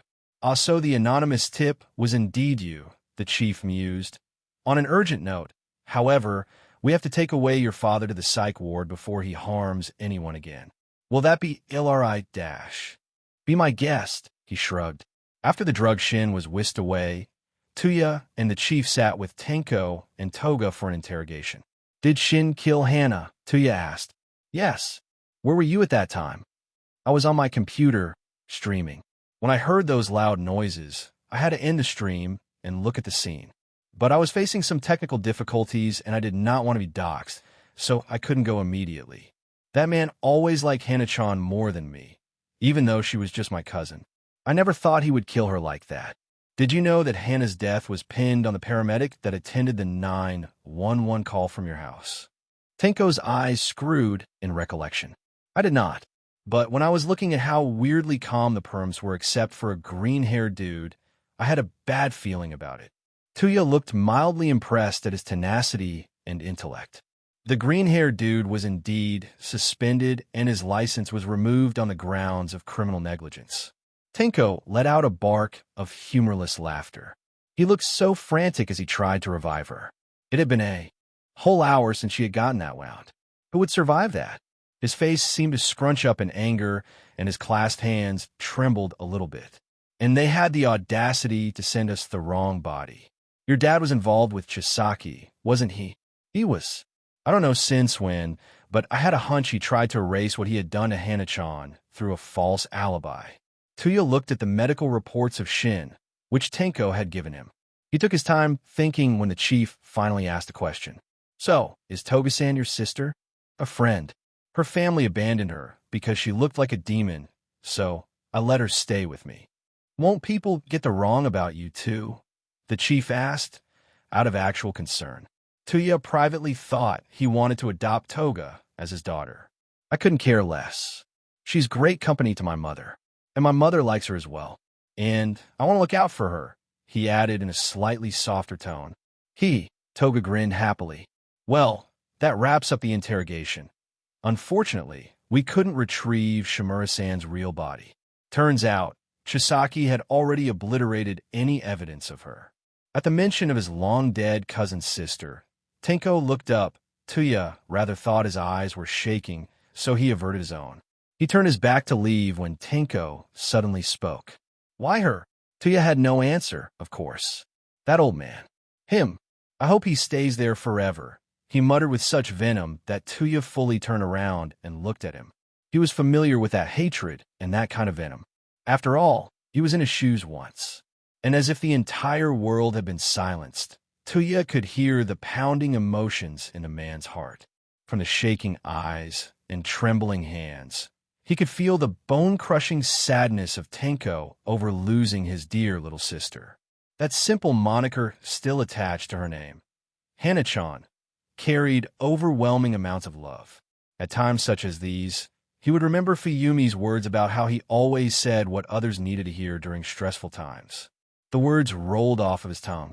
My dad was no good either. He patted Tenko's shoulder. The old BSDRD never bothered about the existence of me and my other siblings because he was so busy abusing the living CRP out of my youngest brother. His ambitions won over his own dim-in family so much. Our mom got sent to the psych ward. At least, he didn't kill anyone. Tenko growled bitterly at him. Tuya shrugged nonchalantly. There are all kinds of worse. But I'm determined to have the last laugh before anything. The grieving man looked up at the commissioner with an unreadable expression. It was part intrigue and part disgust. The last laugh? Toga asked curiously, her golden eyes locking into Tuya's icy blue ones. We've been through enough, right? The world should be pretty grateful that we didn't turn out to be villains, because I know I'd be unstoppable as one. But I chose not to be 1 inch. His cold eyes twinkled with a warmth that immediately turned the corners of Toga's mouth upwards. That's why it's better to laugh. He turned around to leave, feeling as if he forged a new bond with someone who was as broken as him, who might need some help in adjusting to the new freedom. Maybe, just maybe, he could visit them again, and then he could talk to Tenko. And maybe someday get an autograph for Shoto from him. He couldn't miss the opportunity to snag an autograph from Japan's #1 League of Legends streamer, Shoto's most favorite streamer to watch after a long day at work. The hot sun beat down on Tuya the moment he left the house.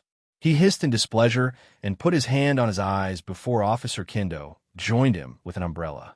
"We're ready to leave, sir." "Are we headed to the police station now?" he asked Chief Yaoyorozu as they got into a car. The chief nodded. "I just had a call with Takami. He says the interrogation is already halfway dash." "What?" Tuya barked, flaring up instantly. "I told him I had to be there. That chicken dash." Officer Kendo, who was seated next to Tuya, pursed her lips at the latter's brashness as the chief sighed. This marks the end of part 1 of What If Deku Became the Night Guard of a Haunted Animatronic Pizzeria? A big thanks to Unalovestea for granting the permission to feature this amazing fanfiction. Please like the video and subscribe to Deku Universe for more interesting stories. Thank you and see you soon.